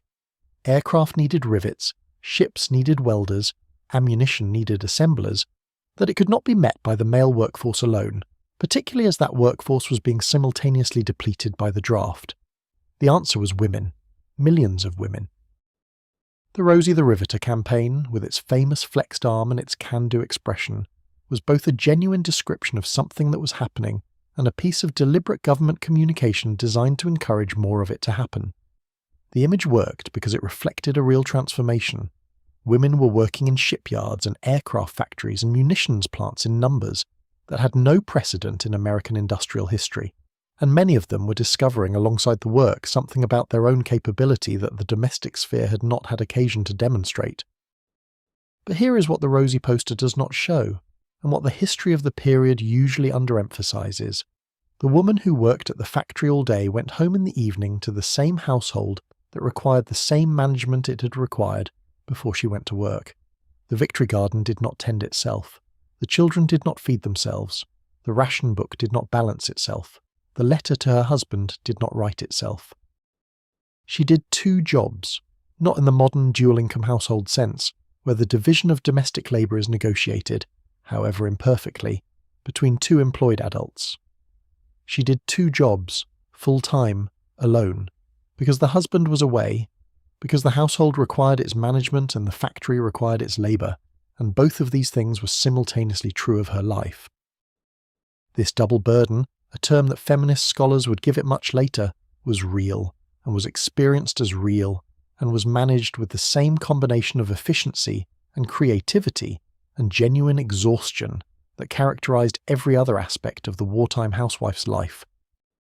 The woman who worked the day shift at the aircraft plant arrived home at 5 o'clock in the afternoon to find that the children had been at neighbours and needed to be collected, and that dinner was an open question, and that the morning's breakfast dishes were still in the sink, and that the ration book needed to be reconciled for the week's shopping.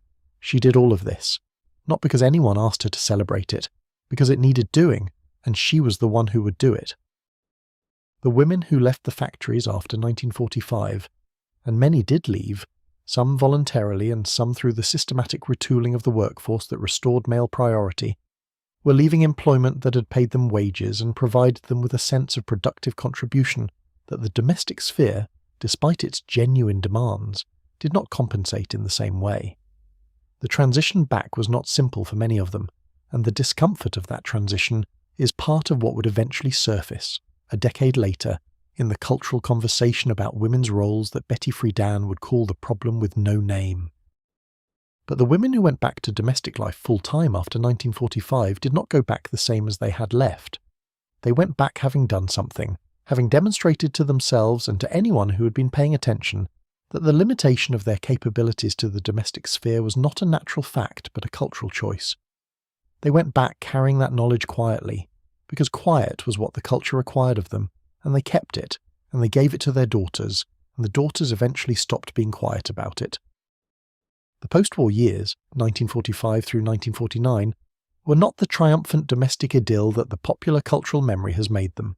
They were complicated. The men came home changed, and the women were changed, and the renegotiation of the household's organisation had to happen between two people who had each spent 3 or 4 years becoming someone the other person had not quite known before. The returned soldier who expected to step back into the household's authority structure as though the years of his absence had been a pause rather than a transformation, was sometimes surprised to find that the woman who had managed the household alone, who had made the decisions and paid the bills and fixed the plumbing and organised the community, and managed the rationing and grown the garden and canned the food and raised the children, had not been waiting passively for him to return and resume charge. She had been running things, she knew what she was doing, she was not opposed to his return, she was glad of it. But the gladness was more complicated than the romance of homecoming usually allowed. The adjustment was usually managed with the same practical efficiency that these women had applied to everything else. It was not painless. But most of these marriages had endured 3 or 4 years of extraordinary stress and had been maintained through the specific effort of regular correspondence and mutual commitment, and the shared understanding that what was being preserved through the separation was worth preserving. The post-war renegotiation was another challenge in a series of challenges that the marriage had already survived. Some women kept working after the war because the taste of independent income was something they found it difficult to give up, or because the household's finances required it, or because they had found in the work an identity that the domestic sphere alone did not quite satisfy. They did this against cultural pressure that was real and persistent. The expectation that a woman whose husband had returned had no further reason to be in the workforce, that the factory jobs should and would and were now returning to the men who had vacated them. Some left and were glad to leave because the double burden had been exhausting, and the return to a life that had a single job rather than 2 was genuinely a relief. Most probably felt something in between, the ambivalence of a person who has discovered more of themselves than they were expecting to, and who is uncertain about what to do with the discovery in a world that has not changed its fundamental arrangements enough to accommodate it. The baby boom, which began in 1946 and extended through the early 1960s, was in part a response to this ambivalence, the channeling of women's energy and identity back into the domestic sphere through the expansion of the domestic sphere's primary function. More children meant more domestic work. More domestic work meant less room for other considerations. This is not a cynical reading. Many women wanted the children they had, wanted the families they built in the post-war years, and the boom was in part simply the deferred family formation of a generation that had postponed those plans through 4 years of war. But alongside the genuine desire was the cultural pressure, and the pressure was real, and it shaped the lives of the women who followed in ways that would take another generation to fully understand, and another generation after that to partially address. This is where the 1940s housewife story opens into the larger story of American women in the second half of the 20th century, and it is where I want to leave the historical narrative and return to the reflection, because the specific history has done its work and what is left is the question of what we carry forward from it. There is a question that I have been moving toward through every act of this story, and I want to arrive at it directly now, before we come to the end.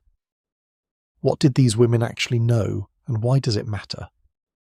I ask it plainly because the temptation in a story like this is to sentimentalize, to turn the 1940s housewife into an icon of noble domestic sacrifice and leave it at that, which is both inadequate to the complexity of her actual life and vaguely condescending, the way all sentimentalizing is condescending. She was not an icon, She was a person doing an enormous amount of very specific, skilled, demanding work under conditions that were genuinely difficult, and she was doing it while also being frightened and isolated and frequently overlooked. And the question of what she actually knew and why that knowledge matters is a real question that deserves a real answer. Here is what she knew. She knew how to stretch, not as a synonym for scarcity, but as a genuine skill, the ability to take what was available and produce from it what was needed. The stretched meat, the turned collar, the recycled grease, the canning of the garden surplus, the mock apple pie, the oleo mixed with the colour packet until it looked almost like what it was pretending to be. These were not the activities of someone who had accepted defeat. They were the activities of someone who had understood that the relationship between what you have and what you need is not fixed, that there is always a range of possible distances between those two things, and that the distance can be reduced by intelligence and effort and creativity. She knew how to plan. The weekly meal plan mapped against the rationing points, the canning calendar organised around the harvest dates, the household budget organised around the irregular income of a wartime economy, the school calendar and the Red Cross meeting schedule, and the trip to the extension service, and the letter that needed to go out before Thursday. All of this was held in mind simultaneously, organised and tracked and adjusted as circumstances changed, by a person whose organisational function within the household was as complex as any office manager's and was never once called management. She knew how to hold a household together emotionally, the translation between adult fear and children security, the management of her own grief and anxiety in a way that did not collapse onto the people who depended on her, the daily renewal of patience under conditions of exhaustion, the specific intelligence required to know when the child who was quieter than usual needed to be asked directly what was wrong, and when they needed to be left alone with a cup of cocoa and the sense that she was nearby. These were not instincts that arrived automatically. They were skills developed through years of sustained attention to the specific people in her care. She knew how to be useful to people outside her household. The block warden and the Red Cross volunteer and the woman who organised the canning demonstration were all expressions of the same underlying knowledge, that the skills she had developed in managing her household were transferable to any context that required organisation, planning, attention to individual need, and the ability to get things done without a formal authority structure or the financial resources that would make things easy. She did this work without being paid. She did it because it needed to be done, and she knew how to do it, and she understood, in the way that people who are genuinely competent understand, that competence is also a form of responsibility. She knew how to wait. This is perhaps the hardest thing to name from the outside, because waiting looks passive and was not passive at all. The daily management of sustained uncertainty, the not knowing when the war would end, or whether the letter would come, or whether the next telegram would be the one you were afraid of, required a form of internal discipline that is only developed by actually living through sustained uncertainty, rather than having it resolved. She was not waiting passively. She was managing the waiting every day with the same attention and the same effort she brought to everything else. She was keeping the household alive and functional, and as close to normal as it was possible to keep it, so that when the waiting was over, there would be something to come back to, something whole. And she knew how to make something out of nothing, not nothing literally, but the productive space between scarcity and need, which is always a creative space if you're willing to work in it. The Victory Garden was made out of a backyard and some seeds and a great deal of sustained labour. The family's nutritional needs were met through the wartime years by a combination of what the rationing system provided, what she grew herself, what she preserved and stored, and what she improvised from whatever was available at any given time. This was not luck. It was not the result of fortunate circumstances. It was the result of skill and knowledge and effort applied consistently over time. Now let me say the uncomfortable part.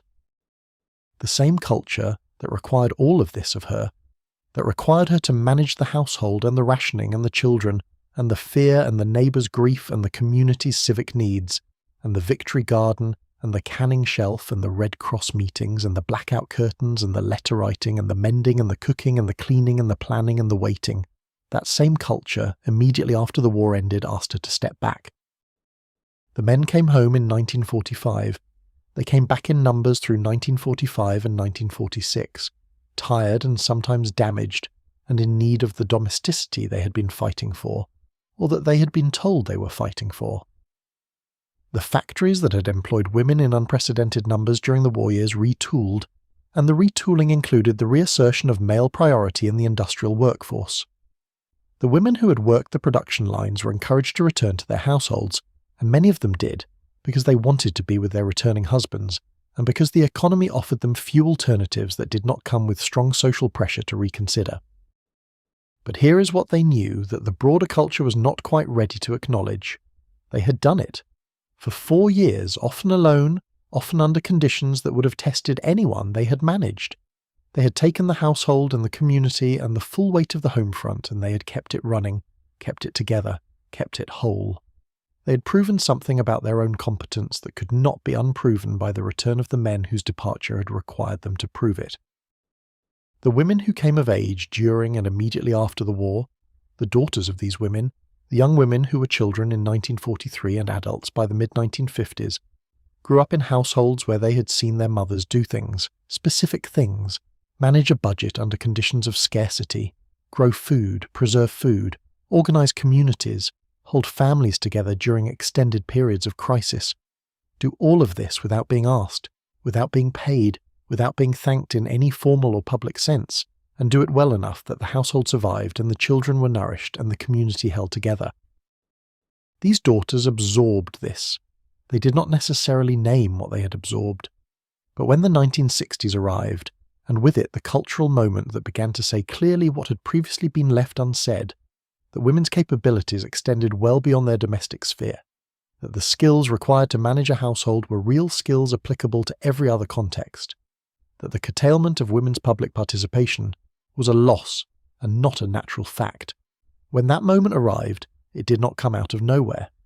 It came out of households where women had spent the preceding 2 decades demonstrating, to anyone paying attention, that competence has no gender. I am not proposing that we return to the 1940s. Let me be clear about that. The constraints of that world were real, and many of them were unjust, and the post-war pressure on women to abandon the public roles the war had offered them in favour of an idealised domesticity that did not match many women's experience of what domestic life actually was. These things deserve honest acknowledgement rather than nostalgia. What I'm proposing is that we look clearly at what those women actually did, and that we consider what looking clearly at it might mean for how we think about the work that is done in households now. Not just in 1943, now. The work of feeding people and caring for children and managing the emotional weather of a household and building the community relationships that make neighbourhoods function. This work did not become simpler because we developed better appliances for it. It is still skilled work. It still requires intelligence and attention and the specific kind of knowledge that is only built through sustained practice. And it is still, in our own time, substantially undervalued. The 1940s housewife knew this. She did not know it abstractly, did not have the language for it in the terms we would use today. But she knew it in her hands and her body, and in the quiet of the evening when the kitchen was clean, and the children were asleep, and she sat in the lamplight with the mending and the radio and the letter half written on the table. She knew what she had done that day. She didn't wait for someone else to tell her it mattered. Nay.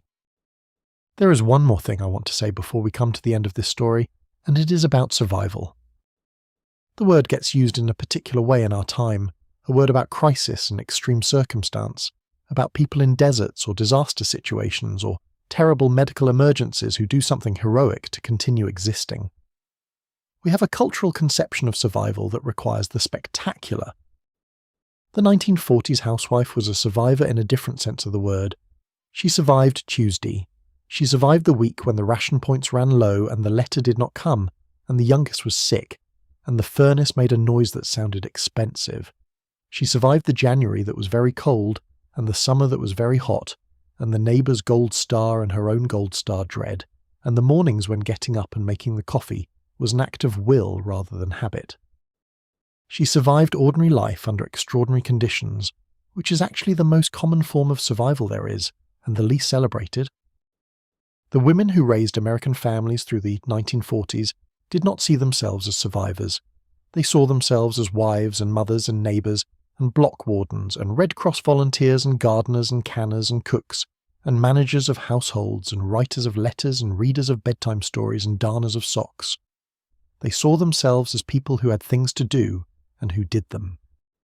But the doing of them, the sustained daily practice of keeping a household and a family and a community intact under the specific pressure of those specific years, was a form of competence that deserves to be called what it was: survival, in the full and serious sense of that word.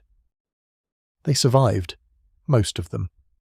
And the world they left on the other side of it was not exactly the world they had started from, because the living of it had changed them, and the changing of them would, in time, change everything. That is what we're carrying forward tonight. Not a recipe or a canning technique or a method for stretching a dollar, something harder to name and more important. The knowledge that ordinary work done well, over time, with attention and care, under conditions that make it difficult, is how the world is actually held together, not by the spectacular, by the Tuesday. The phrase "the best survivors in American history" is a phrase worth sitting with for a while, because it is not obvious on its face why it should apply specifically to the 1940s American housewife, rather than to, say, the pioneer women of the 19th century who crossed the continent in wagons, or the women who managed homesteads alone on the prairie while their husbands tried to break the land, or the women of the Depression who navigated poverty and family dissolution in the 1930s.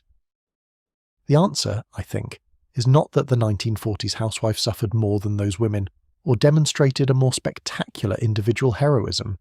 It is that her survival was accomplished within a system, inside a coordinated national effort of domestic management, at a scale and with a consistency that had no precedent in American history.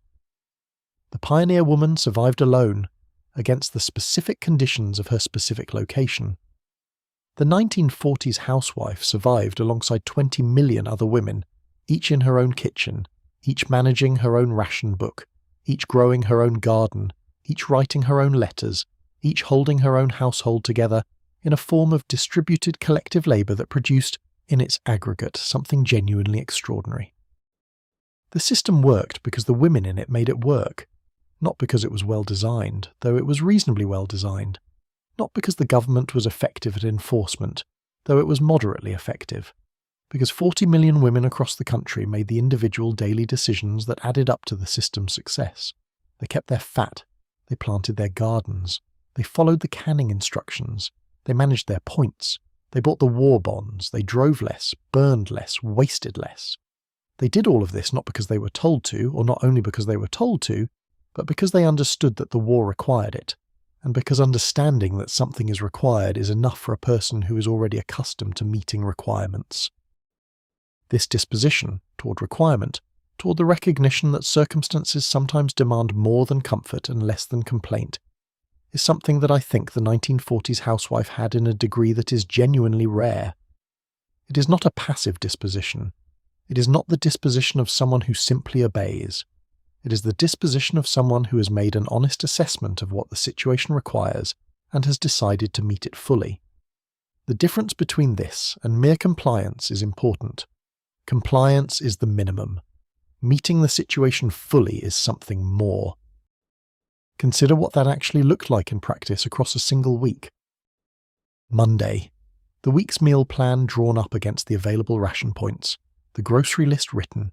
The Monday soup started on the back burner from the weekend's vegetable ends, and the bone from Sunday's dinner. The washing done, which meant the wringer washer or the washboard in the basement, and then the hanging, which in summer was in the backyard and in winter was in the basement on the lines strung from wall to wall. The washing took most of the morning. The soup was on all day. The children came home from school at 3:30. Tuesday, the grocery shopping, which involved the 2 or 3 stores that carried different items at different prices, and the careful management of the shopping list against what was actually available and how much it cost. The letter written to the husband. The Red Cross meeting in the afternoon, which required the children to be at the neighbours for 2 hours. Dinner from whatever the grocery shopping had produced combined with what the pantry held. The mending. Wednesday, the victory garden. Weeding, watering, whatever the current state of the garden demanded. In August, harvesting, which led directly into the beginning of the canning that might continue into Thursday. The routine household cleaning, the sweeping and mopping and dusting that maintained the house in the condition that cleanliness required, the children's needs, which were constant through all of it. Thursday. The canning, if it was August and the tomatoes were in, might continue from Wednesday.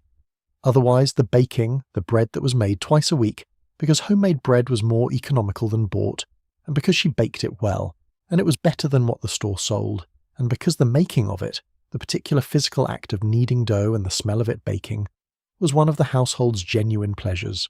The trip to pay the electric bill in person, because automated payments did not exist, and bills were paid at the appropriate office or by mail with a check and a stamp.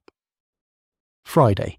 The end of week accounting, the ration books checked for what remained, the cash budget reviewed against what had been spent, the note written for the children's school about next week's schedule, the planning for Saturday, which was the major shopping day, and the day for any household maintenance that required more time than a weekday permitted.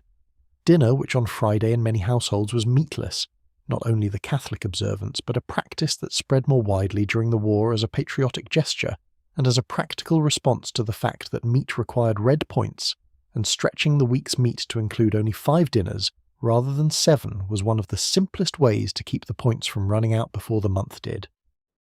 Saturday, shopping, cleaning, errands. The children home from school, which meant their presence was both a help in some tasks and a complication in others. The Saturday baking, perhaps, or the beginning of the weekend's cooking ahead, a pot of beans soaked overnight for Sunday's lunch, the pie made for Sunday dinner, the preparation that made Sunday's cooking manageable rather than frantic. Sunday, church. Sunday dinner. The particular quality of Sunday rest that was available after the week's work. Not total rest, not the complete absence of household labour, but a different rhythm, a slower pace. The afternoon when the dishes were done and the children were playing and the radio was on low, and she might sit for an hour with her mending or her knitting and simply be in the house without the pressure of the next task. She did this every week.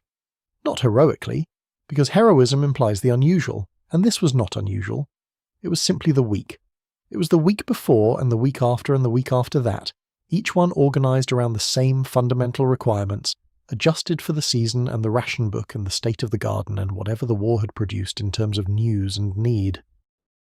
The aggregate of those weeks, multiplied by the millions of women across the country doing the same work in their own kitchens and gardens and neighbourhoods, was the home front. It was not glamorous, and it was not well paid, and it was not well remembered, and it was not, in the immediate post-war years, adequately recognised. But it was the substrate that the war effort rested on, the domestic foundation without which the industrial and military achievements of the American war economy could not have been sustained. I think about this when I think about what it means to keep a household. Not the 1940s household specifically, though that is the subject we have been travelling through together, but the contemporary household too, wherever you are sitting or lying as you listen to this, the household that is being kept tonight by someone for whom the keeping of it is both a daily reality and an underappreciated form of labour. The work of making a household function, the cooking and the cleaning and the budgeting and the organising and the childcare and the emotional management and the 100 small acts of maintenance that constitute the daily practice of domestic life. This work did not become simpler when the war ended and the appliances arrived and the grocery stores filled with options and the rationing books were retired. It changed its character. It became differently difficult rather than less difficult, and the person who does it well today, as the person who did it well in 1943, is doing something that deserves to be seen and named and valued for what it actually is. Competence in the domestic sphere is competence, not a lesser form of it, not a consolation prize for the kind that happens in offices and boardrooms. The skill required to nourish a family well, to manage a household's finances with care, to maintain the community relationships that constitute a neighbourhood's social fabric, to raise children who are both capable and kind. These are real skills, and they require real intelligence, and they have real consequences when done well, and real consequences when done badly. The 1940s housewife knew this. She was not apologetic about it. She did not experience the work of her household as a diminishment of her capabilities. She experienced it as the place where her capabilities were required, every day, fully, without reserve. Whether she had other ambitions that were curtailed by the structures of her time, and many of them did, and many of those curtailments were genuinely unjust, is a separate question from the question of whether the work she did was valuable and worthy of serious regard. It was. It is. Let me end the reflection with something specific rather than something general, because the specific is always truer than the general, and the specific is what has been running through this entire story. She was very good at pie crust. This is a trivial thing to say about a person, and also not trivial at all, because being very good at pie crust means something specific. It means she knew how the fat had to be the right temperature and cutting correctly, not overworked, just to the point where it looked like coarse crumbs and no further. It means she knew how much water to add and how to add it, by touch, a tablespoon at a time, until the dough held together when pressed, but did not feel wet. It means she knew how cold the dough needed to rest before rolling, and how to roll it, and how to transfer it without tearing it, and how to crimp the edge in the way she had always crimped it, the same way her mother had, which was not exactly the way the cookbook showed, but which worked reliably and which looked like hers. She was good at this because she'd done it hundreds of times, beginning as a girl standing on a step stool to reach the counter while her mother worked beside her, and continuing through the decades of her adult life, making pies for Sunday dinner, and for the church potluck, and for the neighbour whose husband had died and needed something brought over, and for the Christmas holidays when the house was full of people who expected good pie and received it. The pie crust was hers. She had learned it and practiced it and refined it and passed it down in the way that practical knowledge has always been passed down in domestic life, through demonstration and proximity and the specific memory of watching a person you loved do a thing correctly, and storing that memory in your hands where it would be available when you needed it. That transmission of knowledge from hands to hands, from kitchen to kitchen, from generation to generation, is the quietest form of survival I know of. It does not make headlines. It does not appear in the official record. It happens in kitchens, in the particular light of a Tuesday afternoon with the range on, between a woman who knows how to do something and a person, a daughter or a neighbour or a niece or anyone who is simply there and paying attention, who is learning how. This is what was carried forward, not the ration books which ended, not the blackout curtains which came down, not the victory gardens which were ploughed under for the new subdivisions that spread across the post-war landscape, but the knowledge in the hands, the competence that had been built through the specific practice of specific skills in specific kitchens by specific women who were simply getting on with it, as they had always gotten on with it, and as the people who learned from them would get on with it in their turn. That is the survival that matters, the kind that is passed forward. The household holds. This is the simplest way to say the thing this story has been building toward. Through all of it, the rationing and the waiting and the fear and the exhaustion, and the double labour and the nights when the letter had not come, and the mornings when the telegram delivery bicycle made her look up, the household held. Not perfectly, not without cost, but it held, and the people in it grew through the years of the war, and came out the other side with something built from those years that could not have been built any other way. She built it, with her hands and her planning and her knowledge and her sustained, uncelebrated daily practice of competence. She built it, and she passed it forward in the way that all real things are passed forward. Not through ceremony or announcement, but through the ordinary transmission of knowledge from one person to another, through the showing and the watching and the doing alongside, until the knowledge lives in new hands and new hands do it again. This is the oldest form of education there is. It does not require a classroom. It requires a kitchen and someone willing to pay attention and someone willing to teach, which in the 1940s, American household was the same person. The woman who knew how and who showed how and who would, eventually step back and let the next pair of hands try. The kitchen in the same house, the same window. The morning light is coming through at a slightly different angle now. Not the early flat grey of 5:15 in the morning, but the fuller, warmer light of 6 o'clock, or maybe half past, the light that already has some weight to it, the light that says the day is beginning in earnest. The radio has gone quiet. It was on earlier, the morning news coming through from somewhere in the Pacific where the war is going. In 1945 now, and the feeling in the country is different. Not over yet, but different. The particular suspended quality of a situation that has been very difficult for a very long time and is beginning, slowly, to resolve. She listened with one part of her attention, the part that always listens for the news, and the rest of her attention was here in the kitchen in the morning. The coffee cup is on the table. The percolator has gone quiet.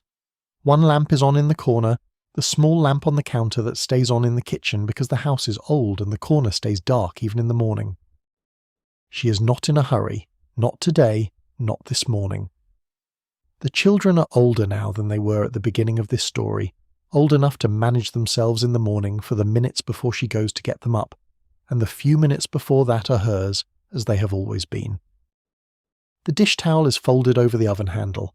Someone hung it there last night when the kitchen was cleaned up after dinner, with the automatic care of someone who has been putting that towel in that place every evening for years, not thinking about it, just doing it, the way you do the 100 small things that keep a household in order, without ever cataloguing them, or counting them, or announcing that they have been done.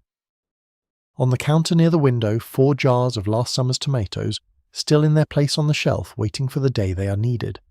The light from the window catches the glass and the red of the tomatoes inside it, and makes something that is almost beautiful in the way that ordinary things sometimes are when the light hits them right. Not decorative, not arranged to be looked at, just there, in the natural place they have always been, catching the morning light. On the table by the radio, a letter. She has not opened it yet.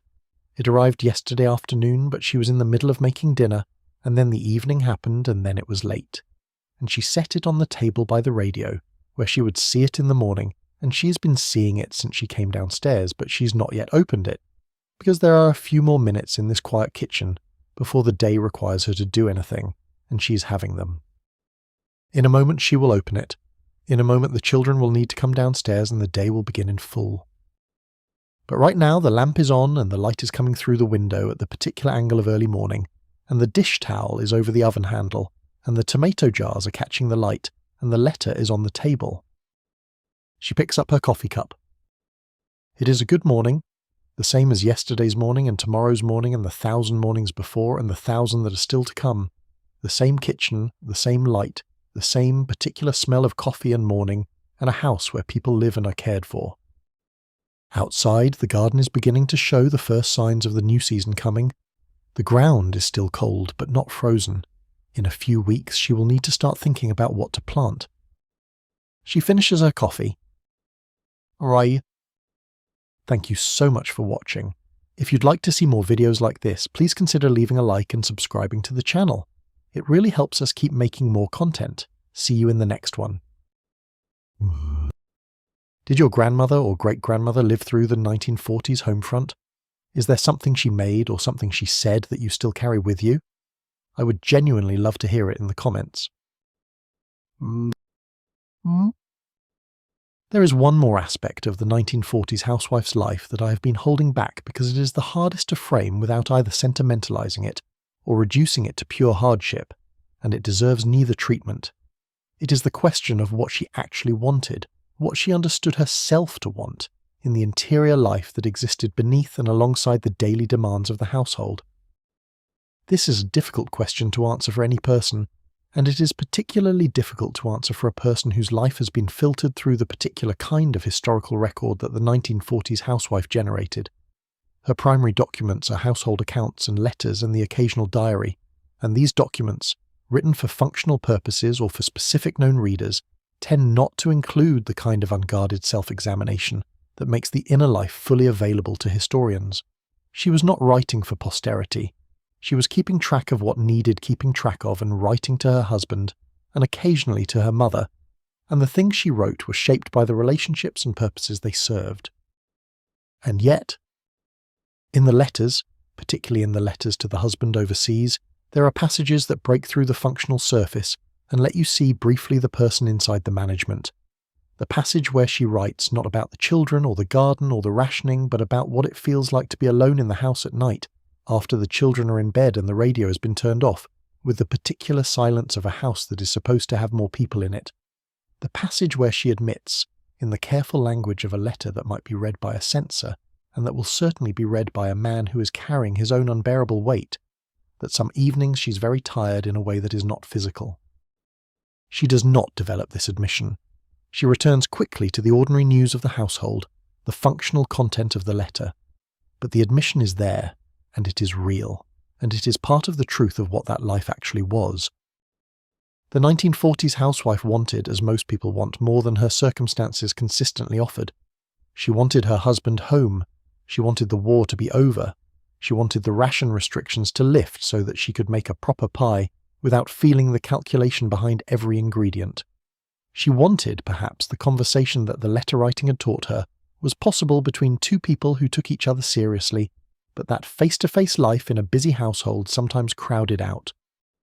She may have wanted things she had not given herself permission to want fully, because the culture of her time, the expectations of her role, and the genuine demands of the household did not leave much space for the examination of less immediate desires. She may have had abilities that the domestic sphere did not fully engage, an aptitude for the kind of work that happened in offices or schools, or the organisation she volunteered for, that the double responsibility of household and family did not give her room to develop as far as she might have taken them. This is not a small thing to acknowledge.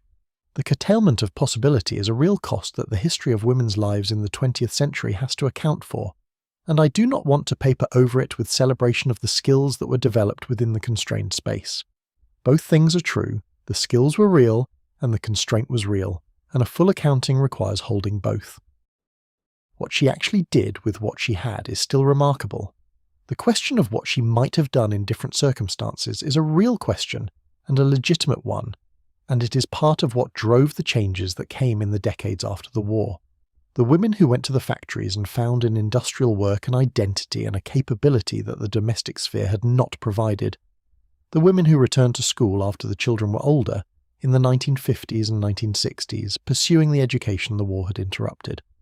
The women who read Betty Friedan's book in 1963 and found in it the name for what they had been feeling for years. These were not rejections of the domestic competence they had developed. They were the application of the same intelligence and the same discipline to a wider set of circumstances. The woman who could manage a household under rationing, who could plan and adapt and improvise and organize and lead a community, and hold a family together through 4 years of sustained uncertainty, was not someone who needed protection from the wider world. She was someone who was ready for it, who had been ready for it, who needed only the door to open. The door opened, eventually. Unevenly, incompletely, with enormous amounts of work and resistance and setback along the way. But it opened, and the women who walked through it were not starting from nothing. They were carrying everything they had built in those small kitchens, those tight budgets, those long days of sustained labour in the service of people they loved, and they brought it with them into whatever came next. That continuity matters. The domestic competence of the 1940s housewife was not left behind when the kitchens modernised and the ration books were retired and the world shifted into its post-war shape. It was transformed. It became organisational skill in the PTA and the League of Women Voters, and eventually the boardroom and the legislature. It became the particular kind of managerial intelligence that comes from years of managing complex, multidimensional problems with insufficient resources and no formal authority.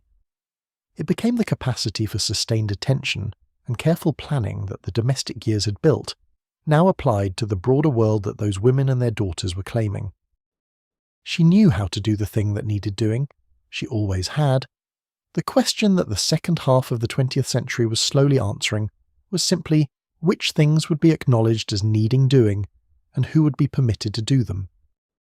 The answer, imperfect and still incomplete, has been arriving for 80 years. It started in those kitchens. And before I let you go into the quiet of tonight, I want to say one more thing to the person listening to this in the dark, wherever you are and whatever you are carrying tonight. The work of keeping a life going, your life,